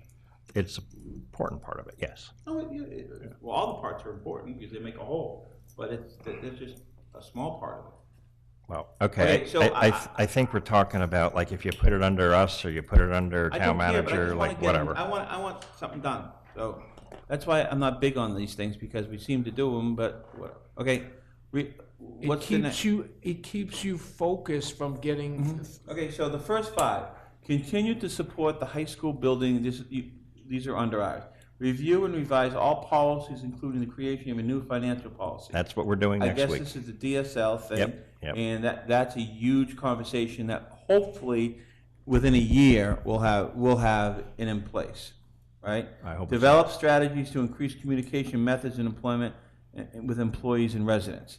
I absolutely don't believe that's any part of us, because part of Mary's new job description was actually to increase communication methods and so forth, and so that has nothing to do with us, and I would think that Angus would have something to do with the employees. I have no problem if we move that down underneath the town manager. Right? Review and approve and update capital plan, including funding mechanisms. So that's that- something that the town manager needs to put together in concert with his department heads. That's where it starts. He puts together a strategy, talks to the CIC, and then it comes to us for discussion and approval. And do you think the FinCom should be part of that? And of course. Yeah, because I think that needs to be part of our whole financial situation. And with bringing in, sometimes you have to say, hey, we have a CIC report, right? But we want to fund a school. Maybe we can't get a new this or new that. We need to look and maybe push things out and not get that new dump truck, not get that new this, not do that. Make things last because we're going to be doing a school. Those type of comments. You know what I mean? Maybe. That's when I was talking about the whole financial situation about number one. I don't think we can just take that on its own. That has to be part of everything. Of course, you have to look at it as a whole. So on the capital program, I think that's something that we've been lacking formalization on, and I think that now but it's come a long way, right? It's come, not really. we're in the lap one. Yeah, not really. I'm running the marathon, not you. Right? So it's my speed. So I think that's something that, can be a priority for Angus to initiate, and then, as I said here, review and approve the It's final better, plan. but our data needs to be better. So, but you understand my whole thing? Yeah, you don't like these. No. I'm a realistic. I want to be realistic, and I hear our town manager saying, guys, I don't want you to give me a list of things that I'm not going to be able to even come close to doing just because of running the town, getting involved and stuff like that. So maybe My expectation is that most the of, expectation. I'm sorry. mine is that most or all of these would be completed in this fiscal year. That's my expectation, and I think we've got the right guy to do it. I don't disagree.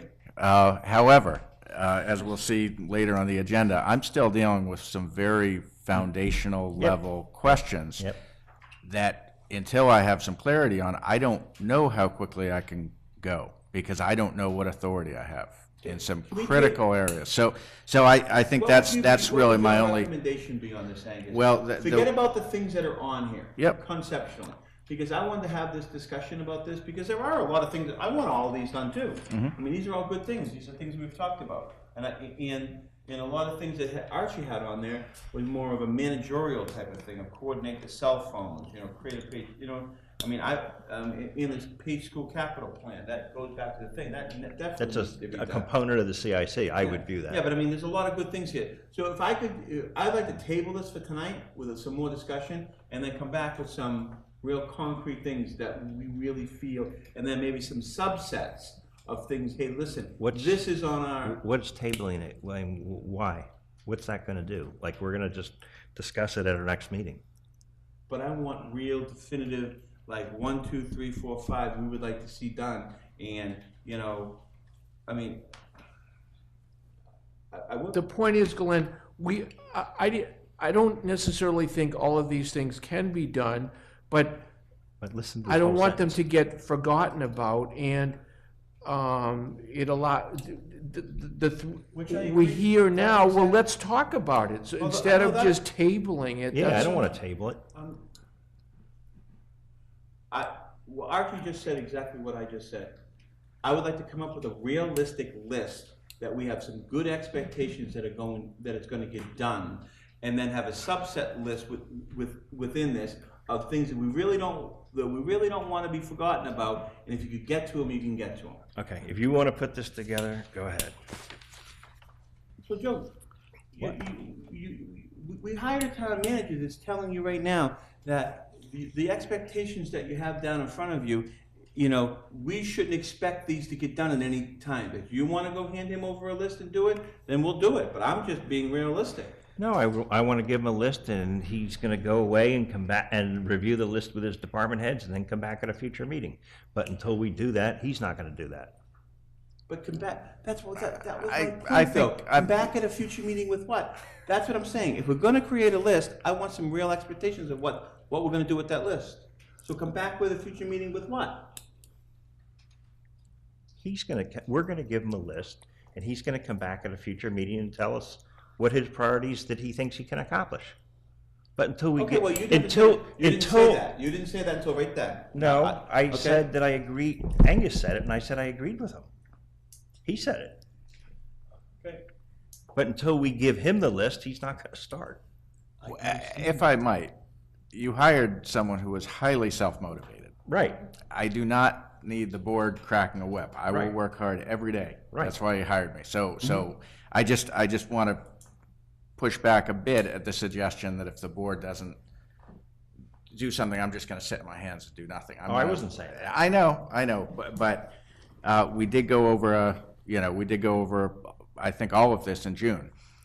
Since I've been here, I mean, I see new areas that need work almost every hour of every day. So I've got my own list that I think in order to have a meaningful discussion of priorities, which is what Archie said, it's got to have all the issues, and then you figure out, okay, really what are the near-term issues, what is very important, but it's next year's issue. If you're not talking about what's not going to get done, you're not prioritizing. It's not difficult to have a long list and say we're going to do that. What's difficult is to calibrate what you want to get done with your manpower so that you can actually deliver on what you are committing to do. And that's, I do not, one thing I take very seriously about government is you don't want to say you're going to do something and not do it, because that's what people are used to. That's why people get tired of government. I don't do that. So I'm not going to commit to do something until I've actually lined up the resources and said I can do that. I'm at a place where I don't know who works for me. I'm at a place where I don't know if I can change job descriptions without bringing it to this board. There's fundamental issues of being a manager that until those are resolved, I can't. Right. I think we're a little bit premature. I was hoping, quite honestly, that a new town manager would actually bring us some goals and some stuff that we might not even, let me finish, Joe, that we might not even realize. Do you know what I mean by that? Say, hey, we have our own goals, and that management being here on the every day going, you know what, I understand these goals, but these are your real goals that we need to kind of work on, and then work with us on those. I hope he does. I'd be disappointed if he didn't.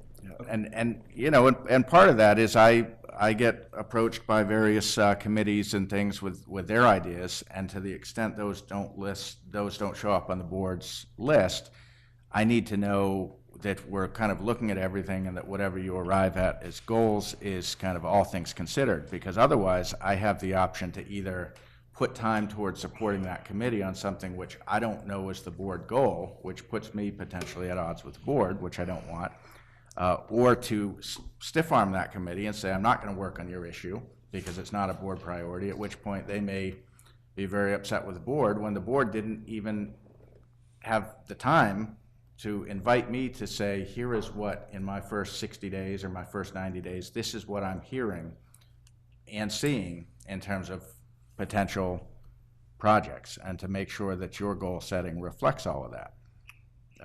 Fine with me. So what do you want to do? I don't care. I mean, part of what I was trying to do here is there are Board of Selectmen priorities, a few, not a lot. Those are things that we have to do, nobody else, just us. Okay, so why don't we want to list those out of this list? And then what Angus just described, which is fine. And then there's a couple of boards and committees that I think, I think that we need to move along and to try to get some additional focus from, and we are. The Bicentennial Committee, I think, is very important because it's right on top of us, and they're going to come in next week to begin that discussion. Another example would be the CCC. They've been meeting for a couple of years, and I attended one of their meetings recently, and I think they could use some feedback from us to move their process along a little bit. I would agree with that, because actually, things that I added to one of the things, I want an overview, part of our responsibilities, and I think it was brought up, I think from Angus earlier, about having charge with committees. An overview of all the appointed committees that we've appointed and we've set out there in their charge, and seeing if they have any, their tasks they completed, do we have to dismantle, you know what I mean? Give them type of thing. Great idea. I mean, that was one of the things that I got out of here, because, I think all of this is, our goals and stuff. Keep the taxes down, fund the thing, try to do the best we possibly can, but we have to be realistic. Do you understand my point, that I want the list to be realistic? Yeah, but things have to be written down, Glenn. Otherwise, you're in chaos. I understand, but see, that's what throws me away. How can we be in chaos when things are written down? I mean, I don't understand that. I'm sorry, I don't get it. No, they are written down. That's why it's not an exercise in futility. It forces you to think about things. That's why you make lists. I understand that, but how realistic is the list okay, whatever. What do you want to do? Put the list together, we'll do it, but we have to just have that's why I was asking what you wanted from the list and what the expectations were this. That we want this done in 2 months, we want this done in 3 months. All of a sudden, we're gonna start town meeting up, and then we're gonna start our budgeting process for next year. I think all of our goals. And then without knowing what the goals are. Yeah. So that's what I'm saying. All of our selectmen's goals and stuff like that, I personally believe, should be about the budget and funding, about the new DSL thing, funding. Okay, but you forget, if you don't write it down, you forget about it. You're making you're not listening. I agree we should write things down. That's why I wanted to come back and really work with this and maybe have some realistic 2 or 3 things and say, hey, listen, these are the back burner if you can get to them. That's all I wanted. I never said, remember guys, I never said we should be writing them down. I just don't want to hand a bunch of this stuff and then Joe said he figures these are all going to be fixed by the end of this fiscal year. If we accomplish school funding, the DSL thing, and a new capital improvements plan, and get all of our committees and stuff that we have appointed and just sent out there, if we do our job on those 4 things, I think we've had it. And we have a new town manager that's going to be acclimated and just then give us some recommendations on how to be running the town and how to change things. I think we've had a successful year. I would agree. So that would be my goals. That would be the biggest thing is this DSL thing and how we're going to fund, how we're going to take care of free cash, all that type of stuff, and how we have only talked about fragments and how, if this comes, how we're going to, what our strategy is on how to pay for the school. It's been out there, and we've kind of agreed. In some meetings, we all didn't agree. We all agreed on creating that stabilization fund. We agreed with that. But there was a lot of other stuff about retiring debt and this and that, and that we don't agree on. I don't think. And it doesn't really matter what the number is. The number is going to be the number. We just have to get there. So what do you want to have the top selectmen goals be? What do you want to do? You wanted to do this. Let's do it. Both of you said, I said table it, and you said, no, let's have the discussion. I'm agreeing with you. Let's have it, and let's move forward. I take the wind out of the sails? Yeah. If I might, so if I could be given an opportunity to basically coalesce what you've given me with some of what I'm hearing, with some of what I'm seeing in terms of, and try to put together a kind of an overall list of things that could be goals, and then work with the board to get that into a priority format, which, as you know, I've done. I'm trained as a facilitator. I can hopefully help get to where we have something tangible that reflects everything, but acknowledges that some of the things, although they are very important, are going to be next year's goals just because of bandwidth. But I think that's what I would look to get to with the board, is a set of not just goals, but prioritized goals. so that if something has to fall off the table, I can make a So that decision they're, about so that they're that. prioritized. Right, so that we don't take on more than we can do, we don't get much done, well, we'll get some things done, but I would, so for instance, looking at health insurance is obviously a very important thing that is potential for cost savings, or at least reducing cost increases. It's a huge effort. I'll do it, but if I'm gonna do it, it's gonna crowd out some of the other things. So that's the kind of thing where I would like to know in the fairly near term, if that's a priority of this board, I need to know it, because I need to get serious about organizing for that, and that's just one example. But I don't want anybody to pretend that you can do that. You can do a capital plan that you've been working on for years, and somehow by October 30th, I'm gonna just have that. It's like I need to lock my door, tell the staff, okay, town manager's working on the capital plan. I can't do my job and put 30 hours a week toward a project. And I know what it takes to do a capital plan because I did one, starting from scratch. So I don't know where I'm. I don't think you're necessarily starting from scratch. I don't think I'm starting from scratch either, but I know that I haven't met with the capital improvements committee. So until then, I really am starting. Sometimes starting But the from point scratch is, they have authority as a committee that's been appointed by this board. It ties back to the point that Glenn made earlier, which I have made, about clarifying what committees are out there, what is their charge. So in the past, Yes. this is what they've done. I'm not saying what their charge is, I'm not saying what their authority is, I'm just saying what they've done for a number of years. They look at the articles that are before them for this town meeting, they talk to the appropriate department head or board or committee, then they rank those priorities and they vet them, and then they rank the priorities and make a report to town meeting of what they view as this year's priorities. That's what they do. So if I do something, I have two options with this. So I they don't can either- really, haven't historically put a plan together. But, so I can either work with that committee, which is charged for that purpose, and work with them to kind of redo or update or, make more comprehensive what they've done, which is time and effort. Or I can do something simply working with the department heads, working with board, which then becomes a competing capital program. Well- So I feel like we need to either clarify what's the role of that committee. Yeah, not really. I'm just gonna say the past. So Yep. the past is the past. In the past, the finance director has done just that, what you described. They put the plan together, worked with the department heads to understand what the projects are and their costs, and then gone to the capital improvements committee with the plan. And then they take the plan and do what I had already described. That's kind of been what's happened, right, wrong, or indifferent. Okay. But not to the satisfaction of this board, is what I've heard. Yeah, I mean, to me.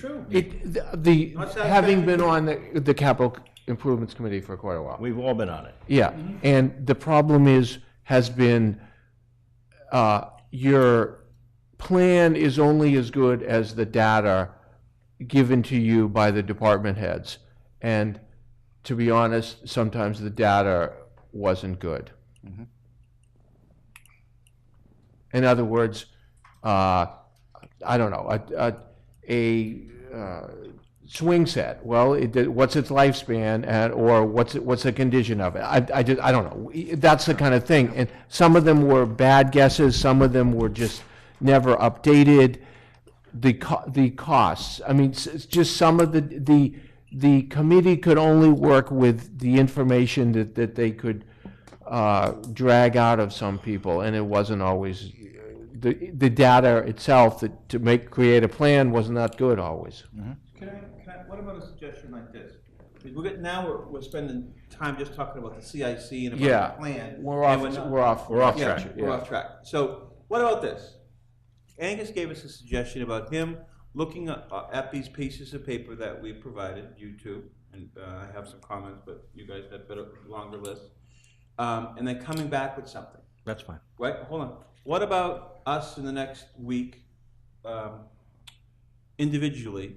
He looks at the list and maybe individually meet with us for half an hour, and just he has a one-on-one discussion with each of us about what our real priorities are in the town, and then he could come back with some recommendations after listening to us three, and then we could come to a common list that we could make sure that we get some of it done, and then in that list, understand that these are, important to us, but they're gonna be on the back burner maybe, or maybe we could accomplish them.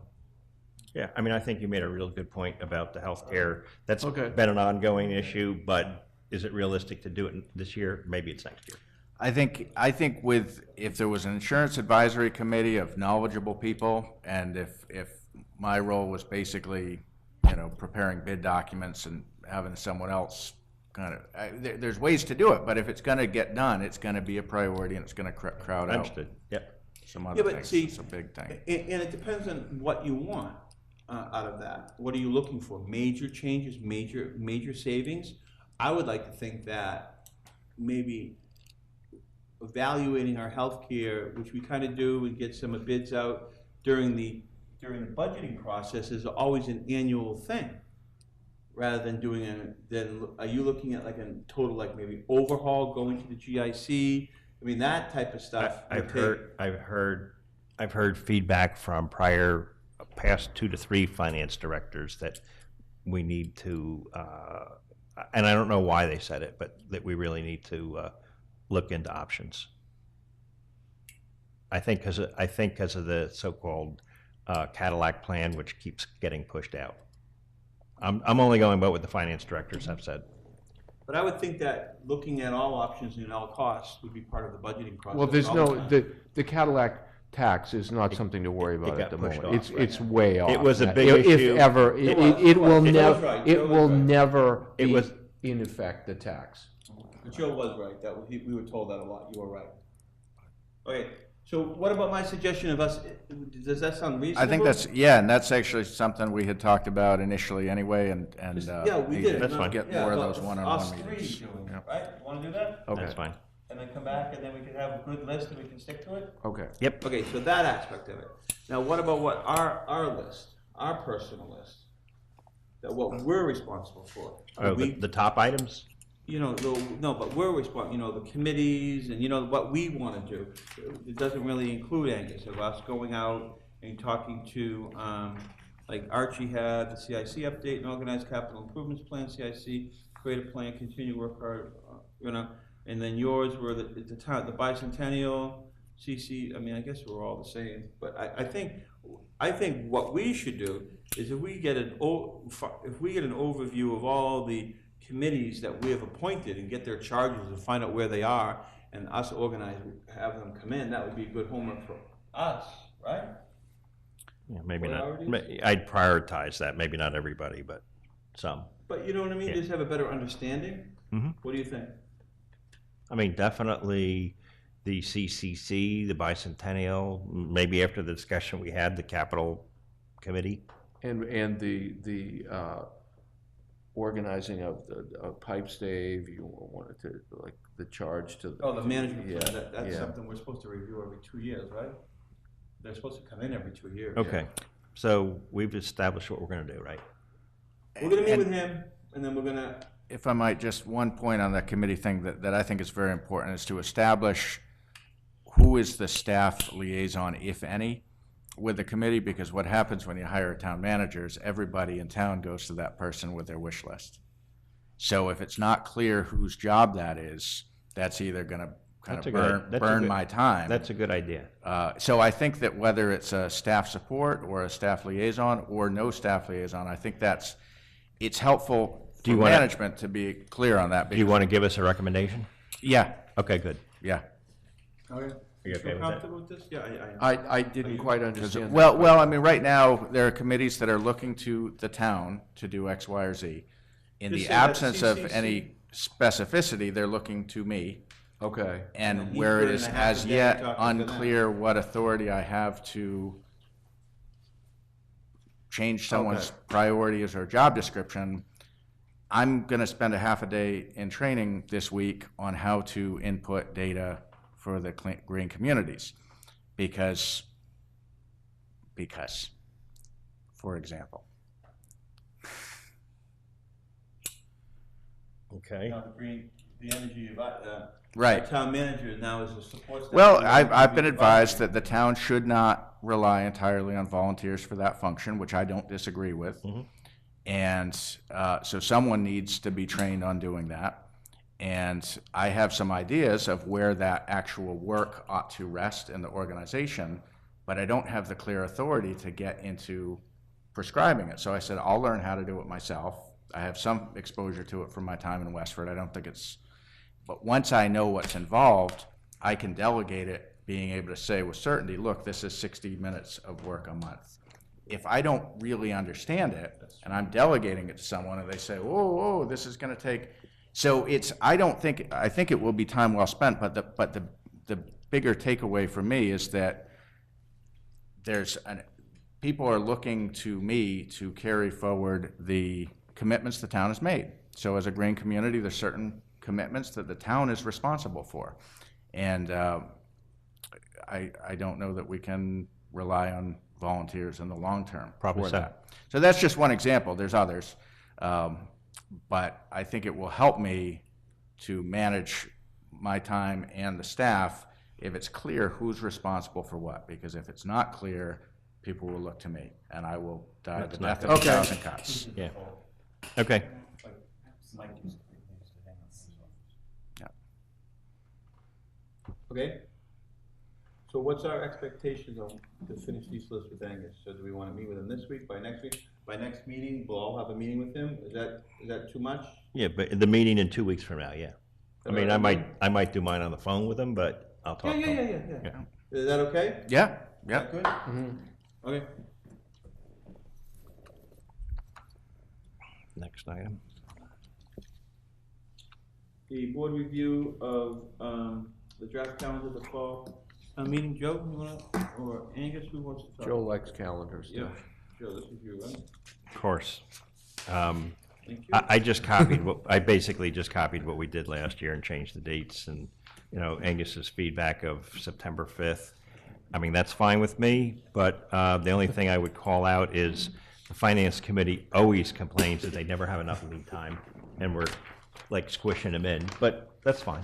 My real concern was with August 20th being the only meeting between now and the 30th. It basically would mean if I'm going to bring anything to the board, or the board's going to think of anything that you want done for town meeting, it's basically got to be known in 10 days, which basically means nothing's going to happen. And I'm not prepared to give up on that, because as I'm reviewing policies, if I find some quick fix bylaw things, I think having the meeting on the 4th where I could, see if the board supports those, maybe nothing happens, but I think having that extra couple of weeks could make a real difference. I mean, I'm fine. I mean, I think I know there's going to be some, I don't know. I believe there'll be some articles that'll come out of next week's meeting.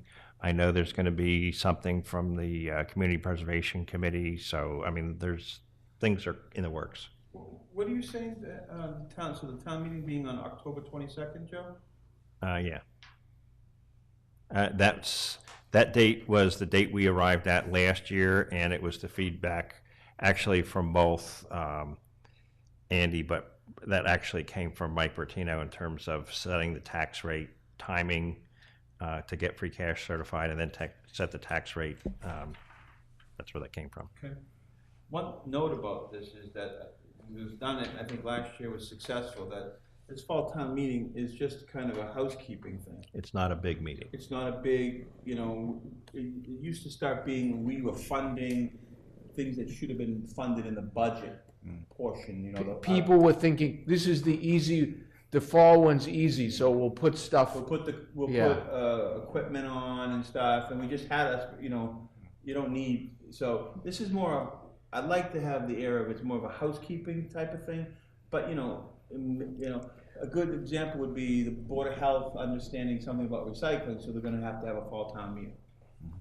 An article, I would assume, right? Yeah. So something like that, of course, but not, hey, we need a new dump truck, or we need a new fire truck, or we need this. Well, no, that's part of something that really was unanticipated during the budget season, but not something, we knew about it, but we just thought we'd do it a little later, yeah. It was even our town moderator, she's, it's like, this is becoming She was sitting in there like, this is becoming a Springtown meeting, it's just too Right. much. But, is there some recycling issue we're gonna have to act on? I don't know. Well, that's what I Yeah. said to him, you know, Yeah. stuff like that, But- you can, yeah, okay. you can understand. And I think the pipe stave as well, I think that gives the board September 4th to hear what that committee may come up with on that timeline. So is that all right? You wanna Yep. change that? Yep, so are you okay with this? Yeah, you. Yeah. So I move to approve the FY19 Fall Town Meeting schedule, amending the date that the warrant closes with articles due to the town manager to September 4th. Which is election day. Is that what you have? Fifth. The day after Labor Day. Yep, it's election day, the day after Labor Day. the That's fifth. primary day. The 5th, the day after the board's meeting that night. Oh, the That- 5th. That allows you that night of the 4th, if you want to add something to the Yeah. warrant. that Okay, night, so you the could do so. 5th. Yep. The 5th. All right. Okay. Okay, so moved, Does it's that been work? seconded, I'll second it, all in favor? Fifth is Wednesday. Right. The 5th is Wednesday. So what did you say, Glenda? I didn't catch that. It's the Okay. 5th, okay. because the. Yeah, we okay. have a meeting that night on the 4th. Okay. So just, Angus wanna make sure that if we. Or actually, I mean, should it be the 4th, the night of the 4th? That way, because realistically, anything that comes in the next day, you won't. We have won't be able to seen. review anyway. So that's what I was intending with my I think the 4th may be better, as long as it's Yeah, that I would night. agree. Then the 5th, then we'd have to wait for another meeting. Right, right. So I move Okay. to amend that policy that we just voted on back to September 4th. Second, all in favor? Aye. Aye. Selectmen's meetings dated June 11th. Joe? Where is this? Oh, I move to approve the minutes of June 11th. Second. Any questions or comments about the minutes? How they were written, how you like them? Okay, it's been moved in second, all in favor? Aye. Aye. Aye. Okay, you wanna go back, Angus, to now we're at, number 2, please? Sure. The town manager's report. So I think you're all aware the planning department's been working for quite a while with a consultant in the town center. Potential shared septic study. I should preface, there is no proposal for new sewer infrastructure or a shared septic system. This is very much a study setting out different recommendations and options the town may wish to consider at some point. So town planner and I have talked about a standalone meeting in favor of and this is really kind of the culmination of the grant. So I think if the board wishes to invite the consultant in to give more of a distilled version, I would think they'd be happy to do that, although I have not reviewed their scope, so I don't know that. But the idea is to have a standalone meeting with marketing focused on the town center and interested people in that issue to try to get. So this is a joint meeting with the planning board? Well, no, I mean, it could be what you guess I'm would like it asking. to be. I wouldn't necessarily look to it as a posted meeting of this board, because you're not gonna be asked to make any decision. If there was, present if what there was gonna be a quorum present, we could post that there would be a quorum present, but it's more of a, Them to come in and tell us the results. this is what we of the- studied, this is what, You wanna do it? Yeah. Okay, let's put it on, you wanna do it? well, we would look for a date that's not a regularly scheduled board meeting. It would be a separate meeting. How long is it gonna be? Well, they did quite a lot of work. It's a matter of how much time do you want to give it. Okay, well, you and I will figure that out, Okay. Figure what out? when they're gonna come in. Okay, well, I think we need to be consulted on dates. Well, do you want them before the board, or do you, because what I'm saying is a standalone meeting, just like a public meeting that everyone receives notice of. I mean, I'd like to be able to. Oh, I thought you meant standalone meeting just with us, and not having it on a regular meeting then. No, but I mean, I'm looking for your recommendations on how you want to go forward with it. Well, I would do it, what? I gotta think about that, because you prefaced this when you first said, this is not a septic design, we're not Right, doing this, right. okay? So all of a sudden, we start having a public meeting about this. Mm-hmm. This changes the scope a little bit, I think. And it doesn't change the scope, but all of a sudden, this might get legs, and this might have some validity of just a end of a grant study, and here are some recommendations. You guys understand what I'm saying? Maybe not. Okay. What do you want to do, guys? So, this is what's happened. We told the planning board they could apply for this grant. We gave them permission to do it. They went out and they executed the grant, and these are the results of the grant. And they're asking us if they could come in and give us the results or recommendations or whatever they are of the grant. That's basically what they're doing. So do we want to do it on a Wednesday night sometime and invite everybody, or do we want to have it a presentation part of a selectmen's meeting? So I think that's the questions before us. So what would you guys like to do? Give me the reason why we'd have to have a standalone meeting, because our meetings are public and we would have it on the agenda anyways. It's going to be that long? Well, I think part of the process they went through involved meeting with different landowners and interested people, and I think the thought is if you have a standalone meeting that's just on that topic, people can discuss it, and it's not as constrained on time. It's not, pushing out a long agenda. So whose meeting is it going to be? Nobody's. Yeah, I mean, we hadn't gotten to that point, but I hadn't envisioned that it would be a posted board meeting. It would be a public meeting to present, to present give the results of the grant. So the consultant's going to But that's come just in and make my a thought. That's- presentation, basically? Yeah. Okay. Yeah, with outreach to, It's just an informational meeting on the grant results. yep.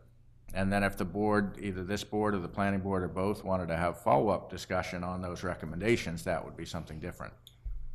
But it would Okay, that's basically be totally giving them the reasonable. floor of what did you study, what did you learn? The train gets moving, yeah. Okay, so what do you want to do? Let's pick a day. Yeah, that's fine. So you would obviously have to work with them. We just can't pick a day. They might not be available. Do you want to just come back with some type of recommendation? Yeah, I can get some dates and float them, and, Just do it, right? Yep. Just get the date and Yep. it is what it is. Well, unless you want to have pre-approval just in case you're out of town. Well, I'm going to just hand him dates that are like a bunch of dates that I'm available. Perfect. Okay, Yeah, it's not gonna be in August. Okay. Yeah. anything? Next It's thing? not a please? huge hurry, I think. Well, there is no. Right, All right, Where, right. Glenn, where are we? He's on 4 now. Okay. Needed. Discussion of communication protocols between board and staff. He's on number 4. Oh, I think we're on number 3. 3. Oh, I'm sorry. Clarify our thought. Yep, number 3.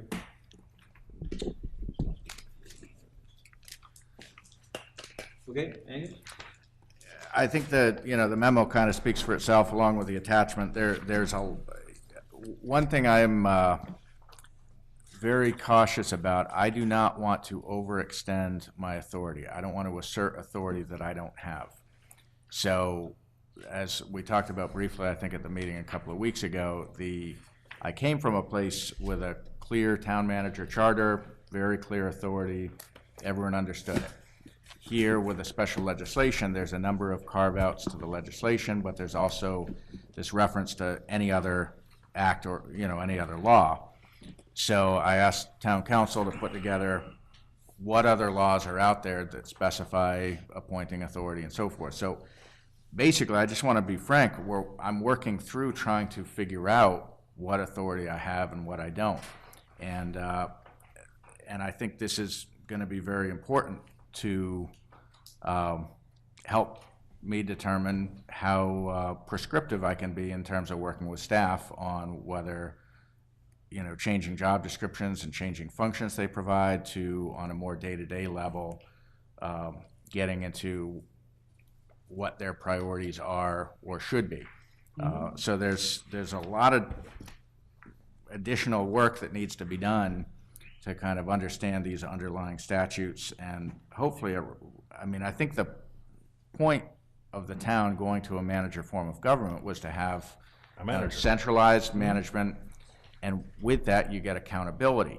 But you can't be accountable for things that you don't have authority over. So one thing that I've been struck by in the time I've been here is how decentralized a lot is, both from kind of day-to-day management as reflected in things like signing timesheets, Is that signing from invoices. Is that from previous, or you're talking about currently now? Currently now? Because I'm not going to, if I say to an employee, oh, I'm signing your timesheet, and they make me aware, oh, there's actually this regulation that's duly adopted that says it's someone else, I'm not going to just say, well, I'm going to ignore what's written in that regulation. I'm seeing inconsistencies. Okay, let me ask you a question about that. And look, just because you identified it in your letter, you talked about a planning board regulation. So that's just a vote of the planning board? You need a microphone. Why don't you come up here, Mike, because you might be asking. I think you're, I'm not sure what you're referring to. Joe, what's your question? I don't get it. So, well, I'll just, if I might, I can just, the planning board regulations prescribe the planning board's authority to hire a town planner, secretary, and other professional assistants as needed. To me, that falls under the carve-out on the special legislation, in terms of appointments for which a method of selection is not provided in Well, this act or their by law. regulation is not law, but there is, yeah, so what's a higher authority, the special act or their regulation, or? well, they have under the Chapter 41, Section 81, I think, did I put it out double B or something like that? The authority to hire clerk. I think that what we try to strive for is that the boards would have basically, who have that statutory authority, and there are a couple of them, would basically do the kind of like the direct their employees to do the work that they want, but that the administrative parts of it would be governed by the town manager, such as timesheets and stuff like that. That'll go through that process. Okay, I mean, my thinking was, and I'll use the Board of Assessors because it's how it's been. There was no change with the Board of Assessors. I mean, they vote the assessor stuff that they approved. Meredith has always reported to the finance director in Right, but there's not a statute. That's why I think in my list, I listed the assessor as under the town manager. Mm-hmm. There are certain ones that there are statutory ones that say, like, for example, the library director. Well, that's a pretty clear one. I Yes. think the planning board one's a little murky. Statute says that, and then they also have with the Board of Health. Yes, those two are not murky, the Mhm. library and the Board of Health. What about conservation? It says that they have a statute for that too, so. Well, that's new news to me. Like, Angus, at the end of the day, all you're gonna be doing is just telling me what to do. So, I hope. let me ask When you. part of this is law and part of this is process. Yeah. Even if the town council or the board says this is the higher authority, I need to manage that in a way, not just with the affected personnel, but with the board that's used to having that authority in a way that's not just knocking over the apple cart, but Right. bringing, to build a team. I want a team of people on staff that are all pulling in the right, in the same direction. Exactly, not a bunch of independent silos like we've had. Right. Okay. So you also go on to say, in my experience, appointing authority has extended to include day-to-day operational and/or administrative oversight of staff, blah, blah, blah. Sometimes, yes, sometimes not necessarily. Is there, I mean, I guess you put this list together, Mike, where it has this is purely appointing authority, but what about managerial oversight? Is there any, like, where does that? Separation of Yeah, that? where does that differ? Because like the DPW director, that was never our intent to be appointed by us. I know, But apparently it is, but it definitely is managerial oversight from the town manager. And so, well, the thing with the DPW director was that was a function of the fact that we originally had tried to do it that way, and I Senate know, Council they- took out They took it that out. language. Yep. But that's an easy fix in the sense that under the special legislation is that the Board of Selectmen, basically established like a policy. So if you adopt the policy that it's all governed by the town manager, boom. That's what I was gonna get at the end of this whole conversation. Why can't we just do that? About all the things that are in question? Except for the planning board, except for the board of health, except for the conservation? Well, and even then, I mean, Even then, you still have policies that you could adopt that I think that would govern. I mean, you know, the fact that they can hire a clerk doesn't necessarily mean that they're not subject to the policies of the town. Is a clerk the same as a? I don't think so. So like, so Town planner? no, They're not the same thing. they're not the same. But it's been elaborated in their regs, which were adopted after a public hearing. So it's not that it can't change, it's just a process needs to be followed. And I would think part of the end game here is, in my view, is to have this board of selectmen adopt basically operating procedures, which would then give me essentially the mandate to do what I think you hired me to do in the first place. And, I don't want to be the fly in the ointment to say, hey, there's some details here that need to be worked out, but there are. And I'm not going to overexert my authority. I'm not going to go tell someone, hey, you have to do this if I am aware that that's not actually clear, that that's my authority. Because that's how you lose credibility. No, I think you're handling it. That's all good, yeah. Yeah, no, you're doing it. So I'm not trying to slow things down. But you have to understand too that this was a big step for the town. Oh, I fully Okay? appreciate that. So we're baby steps, and we wanted this to happen because we knew this would be good. But, you know what I mean? So I think we understood that there might be some growing pains and understanding and, having something. This was a huge change. Yeah, and having something on paper, then applying it to real life. Right. I think we all understood, and that's why we had the policy thing in there, that we're gonna probably need some tweaks and some changes to make sure it's done right.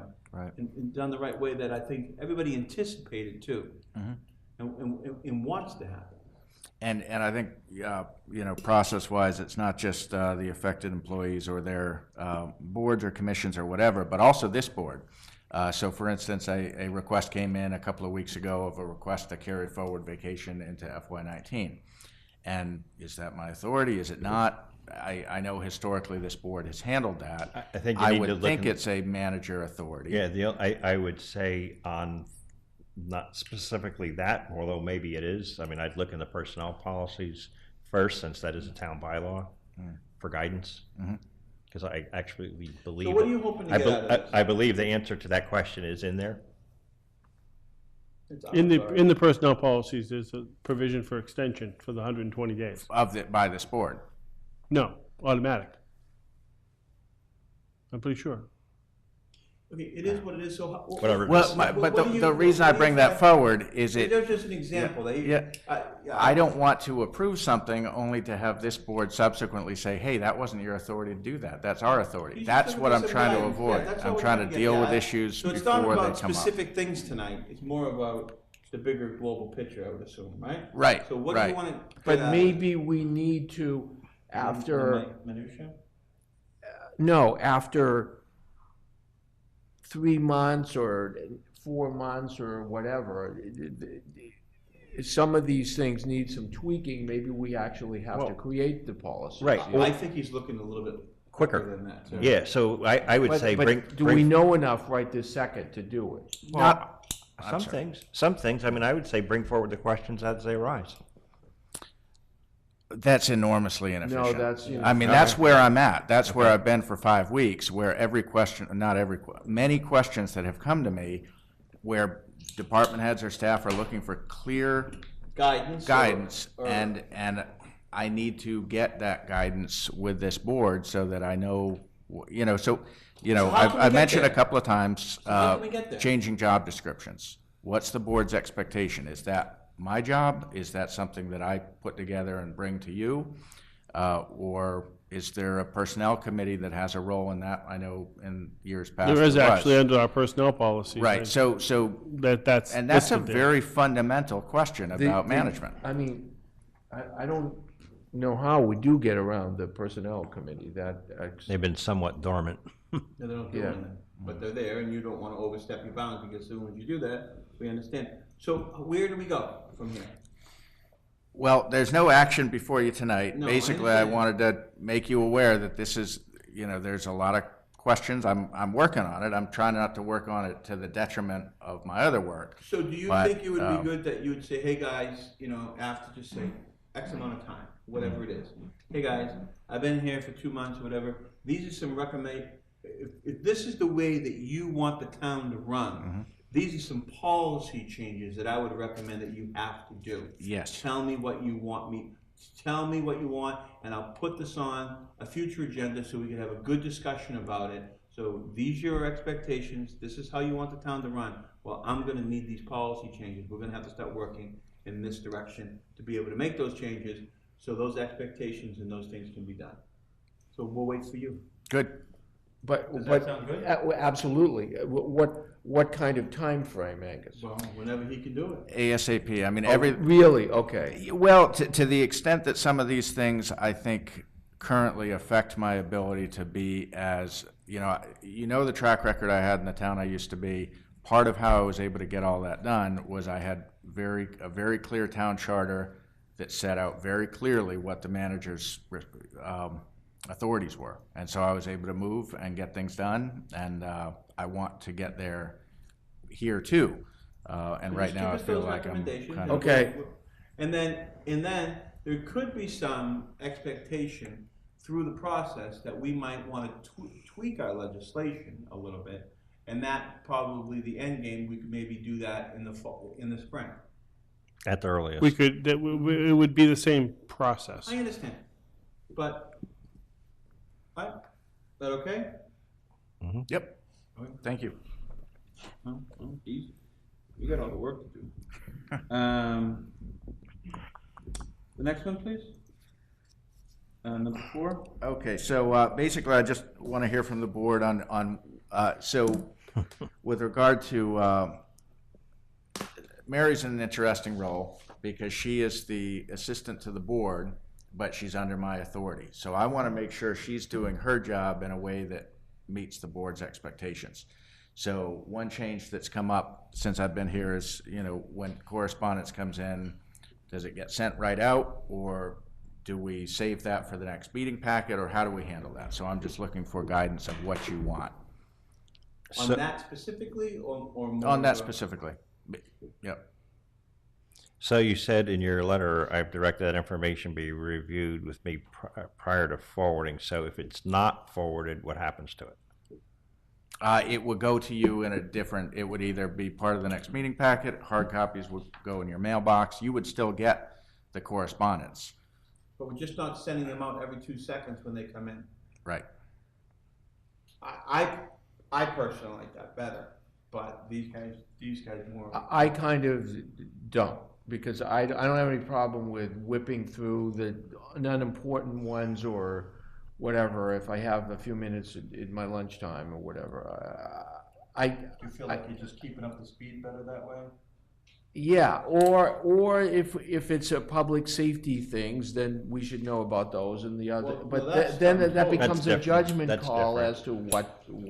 Well, no, that's something totally different. I think he's talking about the email that comes in from Mass Municipal Association, or something that came in from a planning board. That might be something, right? Right. I mean, there's a range, and one thing that. So what? But what harm does it do? I guess that's to send it out. Well, I have. Let me preface by saying we're going to do whatever this board wants. Okay. Done. Okay.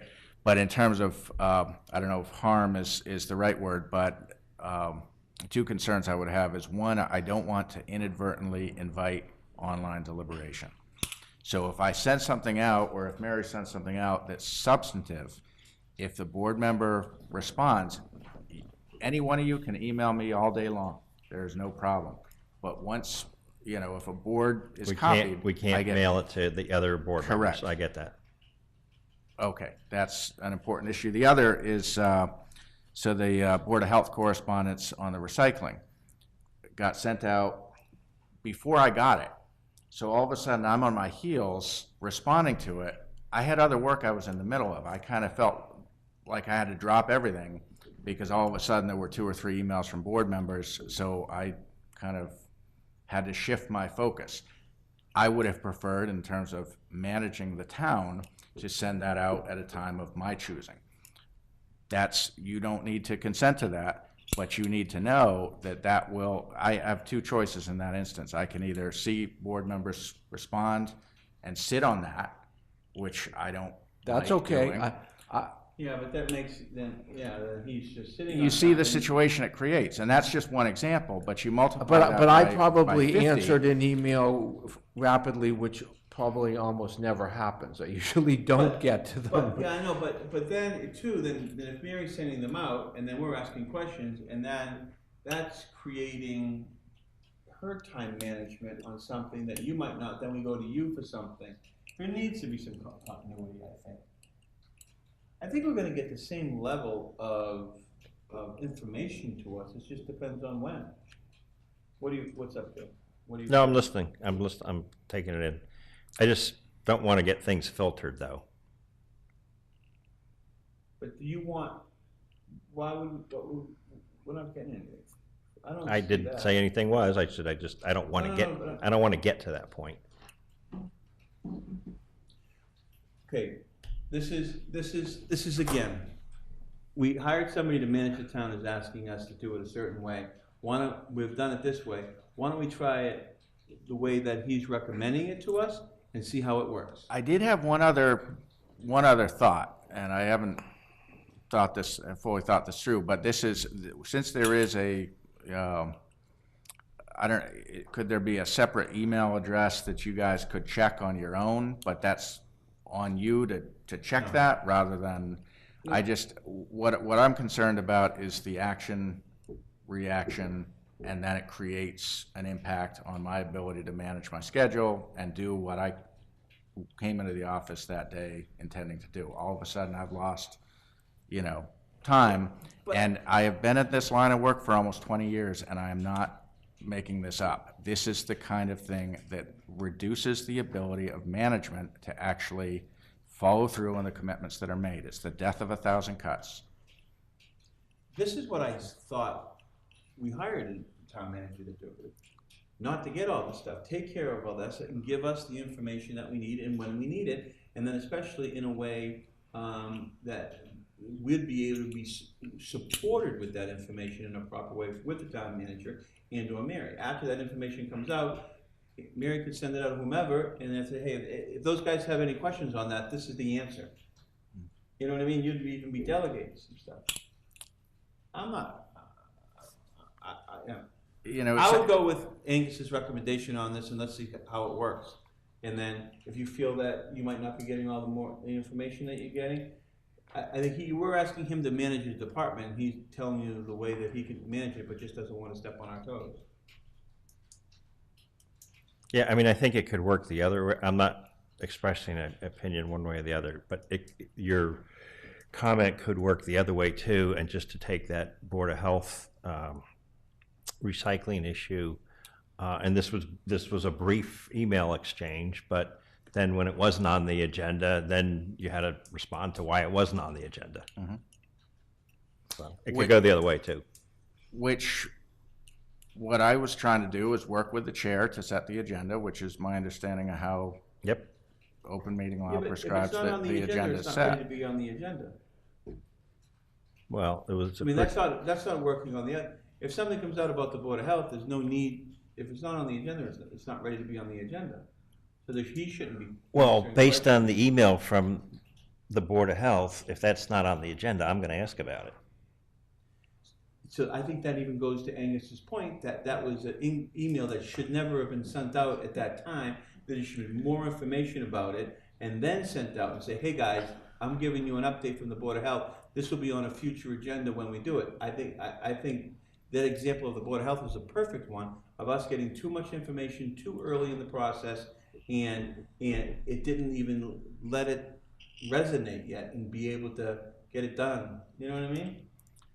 We're not at, I don't know. I can see both sides. We're taking the managerial thing away from a situation from our town manager. He's asking to do it that way, and so he can support us properly. I think that's an excellent thing. Well, and what I'm asking is to exercise discretion, my discretion, and so you will see whether that satisfies you or not, and whether you think I make good judgments or not. I will try to make good judgments in terms of what's forwarded, as received and what's included in the packet, and you can give me feedback on that, but I'm not trying to withhold any information whatsoever. I'm just trying to kind of manage workflow and manage my own time, and which is directly related to my ability to effectively manage staff, is to manage my own time and follow through on, Are you afraid you're not gonna have information, some other people have the information, we won't be, Partly, yeah. yeah, I mean, that's legitimate, Joe, I would agree with that, but can we try it this way and see what happens? And then review it in a little bit, because it is a big change for us. Angus, is it more work for you to have to sift through the wheat and the chaff to decide what's? Now you gotta So a take time to couple do of that. You have to take time to do that. That's a couple of weeks ago, I mean, just to take an easy example, so the rate increase on Verizon forwarded. To me, that was an easy call. I didn't see that was something the board needed forwarded. So there, I would make a call, and that would have been the right call. I've said if something's an area of active board interest or inquiry, that would be forwarded. I think it's not a bright line, but I will reiterate, I do not want to invite online deliberation, and I recognize this board can only make decisions as a board in a public meeting. So if you're meeting every 2 weeks, I don't want to get into a situation where I'm getting policy direction often between meetings, because it really does affect my ability to kind of set a course, have staff follow that course and stick to it and not be changing every day.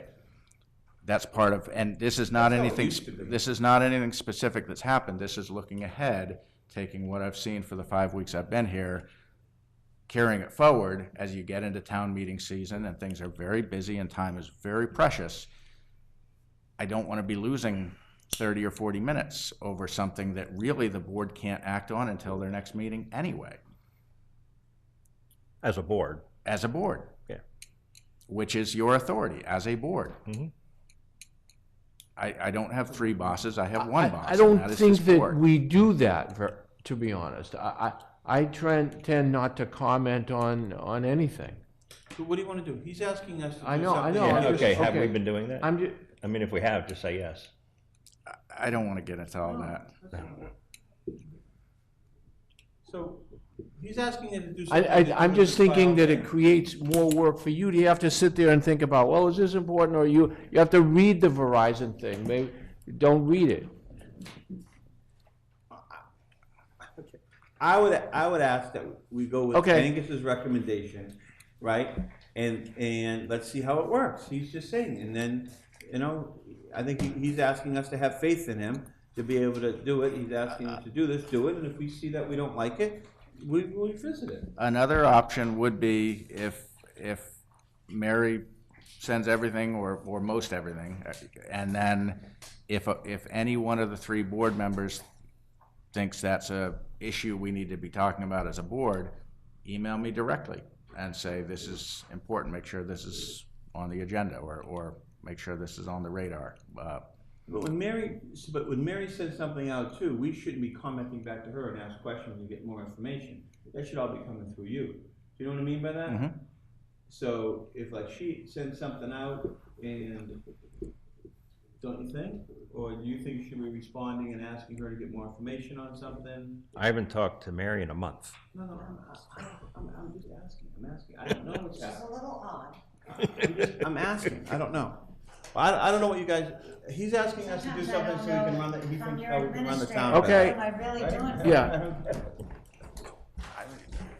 What about what about this? What about this? No. Okay. What about this? What about putting everything in a Dropbox? That if we feel like we want to look at it at the end of the day at a Dropbox every day, we can look at it, but we won't comment on anything. I think there's some that we're not going to get information, but I think we're going to get enough information, and we can't vote on anything anyway. And anything with public health or something like that, or we have ambulances and we have helicopters, we're Yeah. gonna be notified about that no matter Right, what. right. This is the minutia crap that we shouldn't even be dealing with, and if ever. It's not necessarily the I minutia like to crap. read the minutia sometimes. But it's not, I do. It's not the minutia crap, because he used the example of the recycling issue, and that's not minutia. No, it's not, but by No, the but time we it got comes. too early. We would have, his point is an excellent point. We got that information too early, that, he wasn't saying we shouldn't have got that information. We got I it know, I understand. too early, I and he understand. wasn't even up to speed on it, because it was just brought in, automatically sent right back out to us in 2 seconds. And we're now saying, well, you're running the town, and I think I asked a question. I think I said, why wasn't this in their budget to you? I sent one off to you and said, why is this?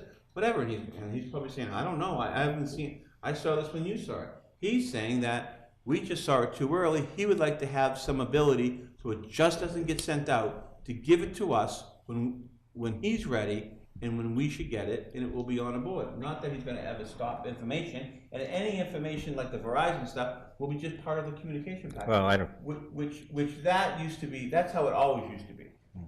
We all, at the end of our meeting, we always got communication. And it was everything that came in from the prior meeting, communication, no matter what it was. That's how it always. That's how we did it in my old, every letter that came in addressed to the council was on an agenda as an acknowledgement that it had been received. I think that finds it's more efficiently than having Mary send it out, than having us potentially ask her questions, and she has to get back and get a question and an answer. So what do you want to do? okay, let's do this. I'm just saying, this is very against my personality, but I'm adaptive and I want to support Angus. So I'm going to say, let's try something that is not something I can adapt easy to. Okay. So, but then you have to promise to go home and have spinach too, because I know you don't like spinach. So let's do a trial and promise that we put this back on the agenda on October 29th to revisit if it's working or not. So moved. Second. All in favor? Aye. Aye. Back on which agenda? October 29th. October 29th. Good? Thank you, Joe. Mhm. Okay. How's that? No, thank you, that was excellent. Number 5? So you've got a lot of data. Following the last meeting, Selectman Archibald had asked for just a closeout of how FY18 finished up. There wasn't a lot of time, so what I did is just had Lori run the report right from the software. I haven't analyzed it, and I will be going through it in detail, but I wanted to just share what I consider raw data at this point, and then... So would this be a good example of sharing information that came in ahead of time before you had a chance to really add value to it? Well, yeah, I was given the direction a week ago Well, I tonight think it was me, and to I put it said- on the and I agenda, actually- and I'm so just saying. here it's on the agenda. It would have been my preference, because I would have done a report like this in the course of things anyway. Okay. I always did in my old job. I would have done it when I had analyzed it. I'm happy to share the data. I'm happy to share any public information whatsoever, not just with We this could have board, all but with got it, anybody. we could have got it ourselves, Mhm. and I probably would have, because we never analyzed it since I've been a selectman, and gone back at it. We might have done it individually. That's the question I asked. I said, have we ever really done it at a public meeting and go back on what we've really budgeted, our expenditures, and really look at it? We have never done that. So I asked, hey, I knew it was going to be a lot of information, and I just said, and if I'm mistaken, I didn't want it on the agenda. I just said, could you just make it part of our packet? And I wanted to make sure that you asked for it, not us, to show that line of management. And just for us to start, for me especially, to start picking through it. And then we said, at a future date, you would give us an analyzation of that material. I thought it was great. I spent like 2 hours going through it. Me too. Yeah, so I don't think it was an example of us getting something premature because we asked for it. I'll make one comment, is that there are a lot of, I know we've tried to clean them up, but there are a lot of, Negatives? no, not, a few of those, but there are a lot of town meeting articles, special articles, that from even 5 years ago that haven't been, the balance hasn't been all expended, and they're just sitting on it. Which was A a nice. lot of them. Yeah, which is nice that the FinCom, I think, realized that. And, But there's ones that I hadn't even, I know, like, no, these it's are like not- but I'm really saying- back. But I'm sorry, instead starting putting the sunset clauses in. Yeah. So I would, okay, I noticed a few of those too, and I was gonna say we should, can we take care of that how do we take care of that? Are those called tailings? Is that what they're called? Do we have to take care of that at our fall town meeting? I Yeah. was gonna ask that question. Well, some people say yes, some people say no, we Glenn, never get a good answer If you on can it. hold till next week, it'll be addressed in the policy discussion with a recommendation. Okay, follow up on meeting assignments. Do we feel comfortable, Angus? Do you have any other questions? We don't really have to go through that unless you have any questions. Nope, I don't. Joe, do you have anything putting on future, items on future agenda? Not really. I mean, next week we're meeting with Marcia, I don't know how to say her last name, Bonick or whatever it is, I don't know. The DS. So I presume, Angus, based on what you've said, you're gonna gather feedback from the accountant, treasurer, collector, assessor, procurement officer, water, and other people, and so you're gonna bring all that? We have a series of meetings tomorrow Right. with each of those people. So we'll come into the meeting Monday. I just wanna make Yeah, sure I don't know that I'll write all that up, but yeah, we You can will come have in had those. prepared. Yeah, I mean, the basic discussion will be, how does this differ from past practice? Are there things about implementing this that raise any concerns in terms of, capacity and? Because we definitely need that. I mean, I view next week's meeting as kind of a working meeting with all involved and Yes. going through and making decisions, so. What day No, is that? no. Making decisions next meeting? Absolutely not. Why? That's a 90-page, what are you gonna do? You're gonna go through it and then go back and revisit it again? I'd make decisions as we go. To the extent that we, to the extent that we can. Hold on. So you've just changed the scope of that meeting, because that meeting was an informational meeting for the woman to come in, we could ask questions about, understand that better, then come back, and the FinCom's gonna be here, and then have another meeting to be able to implement that. Who said it was an informational meeting? And to ask questions, you keep on, that's what we've always, but she's gonna come in and explain the plan to us. That's the reason why we said the FinCom is ridiculous for you to meet with them beforehand. Right, We so said, it's a this working- is gonna be all one time. So all what's- the questions and so forth. I'm not voting anything next meeting. So what is your vision of the process? Let's agree on what the process is. So what's your vision? My vision is next week that we have a meeting with her, then subsequently have a meeting with just us and the FinCom, and then come up with it. Wow, this is gonna drag out. This is gonna drag out? Yeah. We've been doing it for how long now? And this is a 90-page document. So another couple of meetings on something this important is dragging it out? No. She's dragging it out by not getting it back to us on time. Well. Or what she said. So if we want to start talking about that, we can talk about that. But this is something that we've all been waiting for, that we all put all these other thoughts that we had in our head, the FinCom and this board, to wait for this report to come in, and we're going to dissect it with her, and they're going to have questions, and we're going to make decisions. That's pushing it through, I think. I didn't anticipate that we'd be voting on new policies and all this stuff next week with that woman in the room and making decisions. Absolutely not. Did you think that way?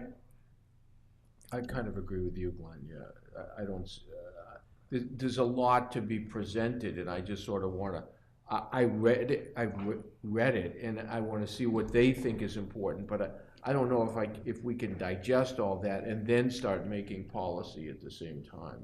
No, I didn't see that at all. Because you must already have it already worked out in your head. Well, I've read it and I wrote many comments and questions that I have. I mean, have you looked at it yet? Yeah, Okay. but I mean, I have, but. I mean, I'm coming to this. I'm saying this more of what I'm hearing from the FinCom and other people. because they want to What's have what's questions. what's the FinCom saying to you? I've No, not no, been no, just the oral. party We've said to that. We've said to them, they've wanted to come in and ask the woman questions, correct? Correct? They wanted to have Ask the woman questions. a pre-discussion, and we Yeah. said, And we no, said, no, let's make this have a an open meeting. working We meeting. can have a working meeting, talk about it, and then, I don't think any, well, whatever. At no point we are gonna have, no. I don't think that's good for the town, Well, I don't, I honestly I don't. wouldn't agree with the comment that you can conclude that it's not good for the town. Well, because I don't think everybody's vision was that, Joe. So, hold on. So, can we find out from the FinCom if it's everybody's expectation that we're going to be Implement stuff. we're implementing this whole plan and voting on it at our next meeting? I met with the chair last week. I do not believe that's their expectation. As far as they had a preliminary meeting to review the report. But I think they're going to come in with questions. And one thing that I think is very important is this piece with staff and department heads who are actually implementing the policies to say, is this achievable? Is there something here that's beyond? And I don't know if there is or if there isn't, but I think that's really important information. I would agree. So I hope to have that by Monday, but that's what I'm working toward. But I mean, you're looking. That's when the meetings start tomorrow to try to see even if our department heads can even implement the things that are going to be proposed next. Well, already are proposed, but proposed in public next week. So honestly, I just don't see that. If we're not prepared for this meeting, should we put it off? No. I think because people are prepared for the meeting. No, because I think it's I think it was more fluid, Joe. I'm sorry that I didn't realize you had that impression that we were going to vote on it next week. I don't think anybody did. Well, I don't know. I don't know that we'll get through the whole thing, but I mean, I guess I didn't want to revisit. I didn't want to review something, then go back and revisit it at some future point. Well, I kind of agree with Glenn. I don't see how we can be, I don't want to say it would be awkward, but I don't want to be voting on these policies with the proponent of these. I mean, that wouldn't bother me, but whatever. Okay, well, I guess, part these are recommendations, not mandates. There's a difference, yeah. Mm-hmm. Yeah, I totally agree with that. Yeah. There's a number of things that they wrote that I don't agree with, but that's just me personally. Yeah. Once policy is changed, in order to actually carry that out, job descriptions need to change because people need to know what they're now expected to do that perhaps wasn't part of what they were doing. That's a good point. So, it's a lot to carry that forward, and I agree. This is obviously a very high priority, and I think it can move as quickly as it can move. But I think that adopting policy without thinking through that implementation is part of what government is not. That's why it gets a bad name. I mean, you need to sweat the details, and that's part of why. That's what we're trying to do, but that takes time. There are a lot of people affected by these policies. It's not, I can't just snap my fingers and say, hey, so I have thought of it as a working meeting. I think it will be a very constructive meeting. But I hadn't anticipated the board would be changing policy next Monday. Okay. Anything else? So I'm out of the, what day is this? It's next Monday. Next Monday. This coming Monday. 13th. The 13th. Okay. No, I mean, the only other thing I had from my notes, and we already said this, was bicentennial at the, whatever date that is. They're coming in on the 20th. Yeah. Oh, it was there, okay. Now, do you want to start, do you want to have a conversation about, you think you might want any articles? Us to start thinking about articles? Board of Selectmen articles? We're probably not going to get to it now, but I think there's probably some articles that'll come out of this financial policy discussion. Yeah, I agree. I don't know that we'll get to them now. I think it's premature. Yeah. Okay, so is that what you were hoping for? Well, that timeline? that's what it says in there. I mean, there are some recommendations that they I made. understand that, but no, okay, so that was because of fall town meeting, so you're afraid that these might not be implemented? That's fine. They can until wait. spring? They can wait till spring. I hope, yeah. Well, that's a good point, Joe. I mean, that is a good point, and hopefully, we wish you came in earlier. That is a good point. Okay, do you have anything? No, that's good. Do you have anything? I would only say that if, I'm not opposed to something going forward in the fall if I'm confident that the affected staff can do it on that Oh, timeline. I'm talking about future So, agenda items. in terms of the whole 90 pages, I think that would be a stretch, but there are probably a couple of policies in there's there some- that there's would, some that bylaw would be cha- fairly low-hanging fruit. Yeah, I don't know if you had a chance to look at it, but there's Yeah, some of course. bylaw changes that Yeah. are pretty kind of simple. Yep, Just accepting different state laws. yep. Anything else? Do you have anything? Nope. Jen, do you have any questions or concerns or clarifications? Make a motion to adjourn. Second. All in favor? Aye. Aye.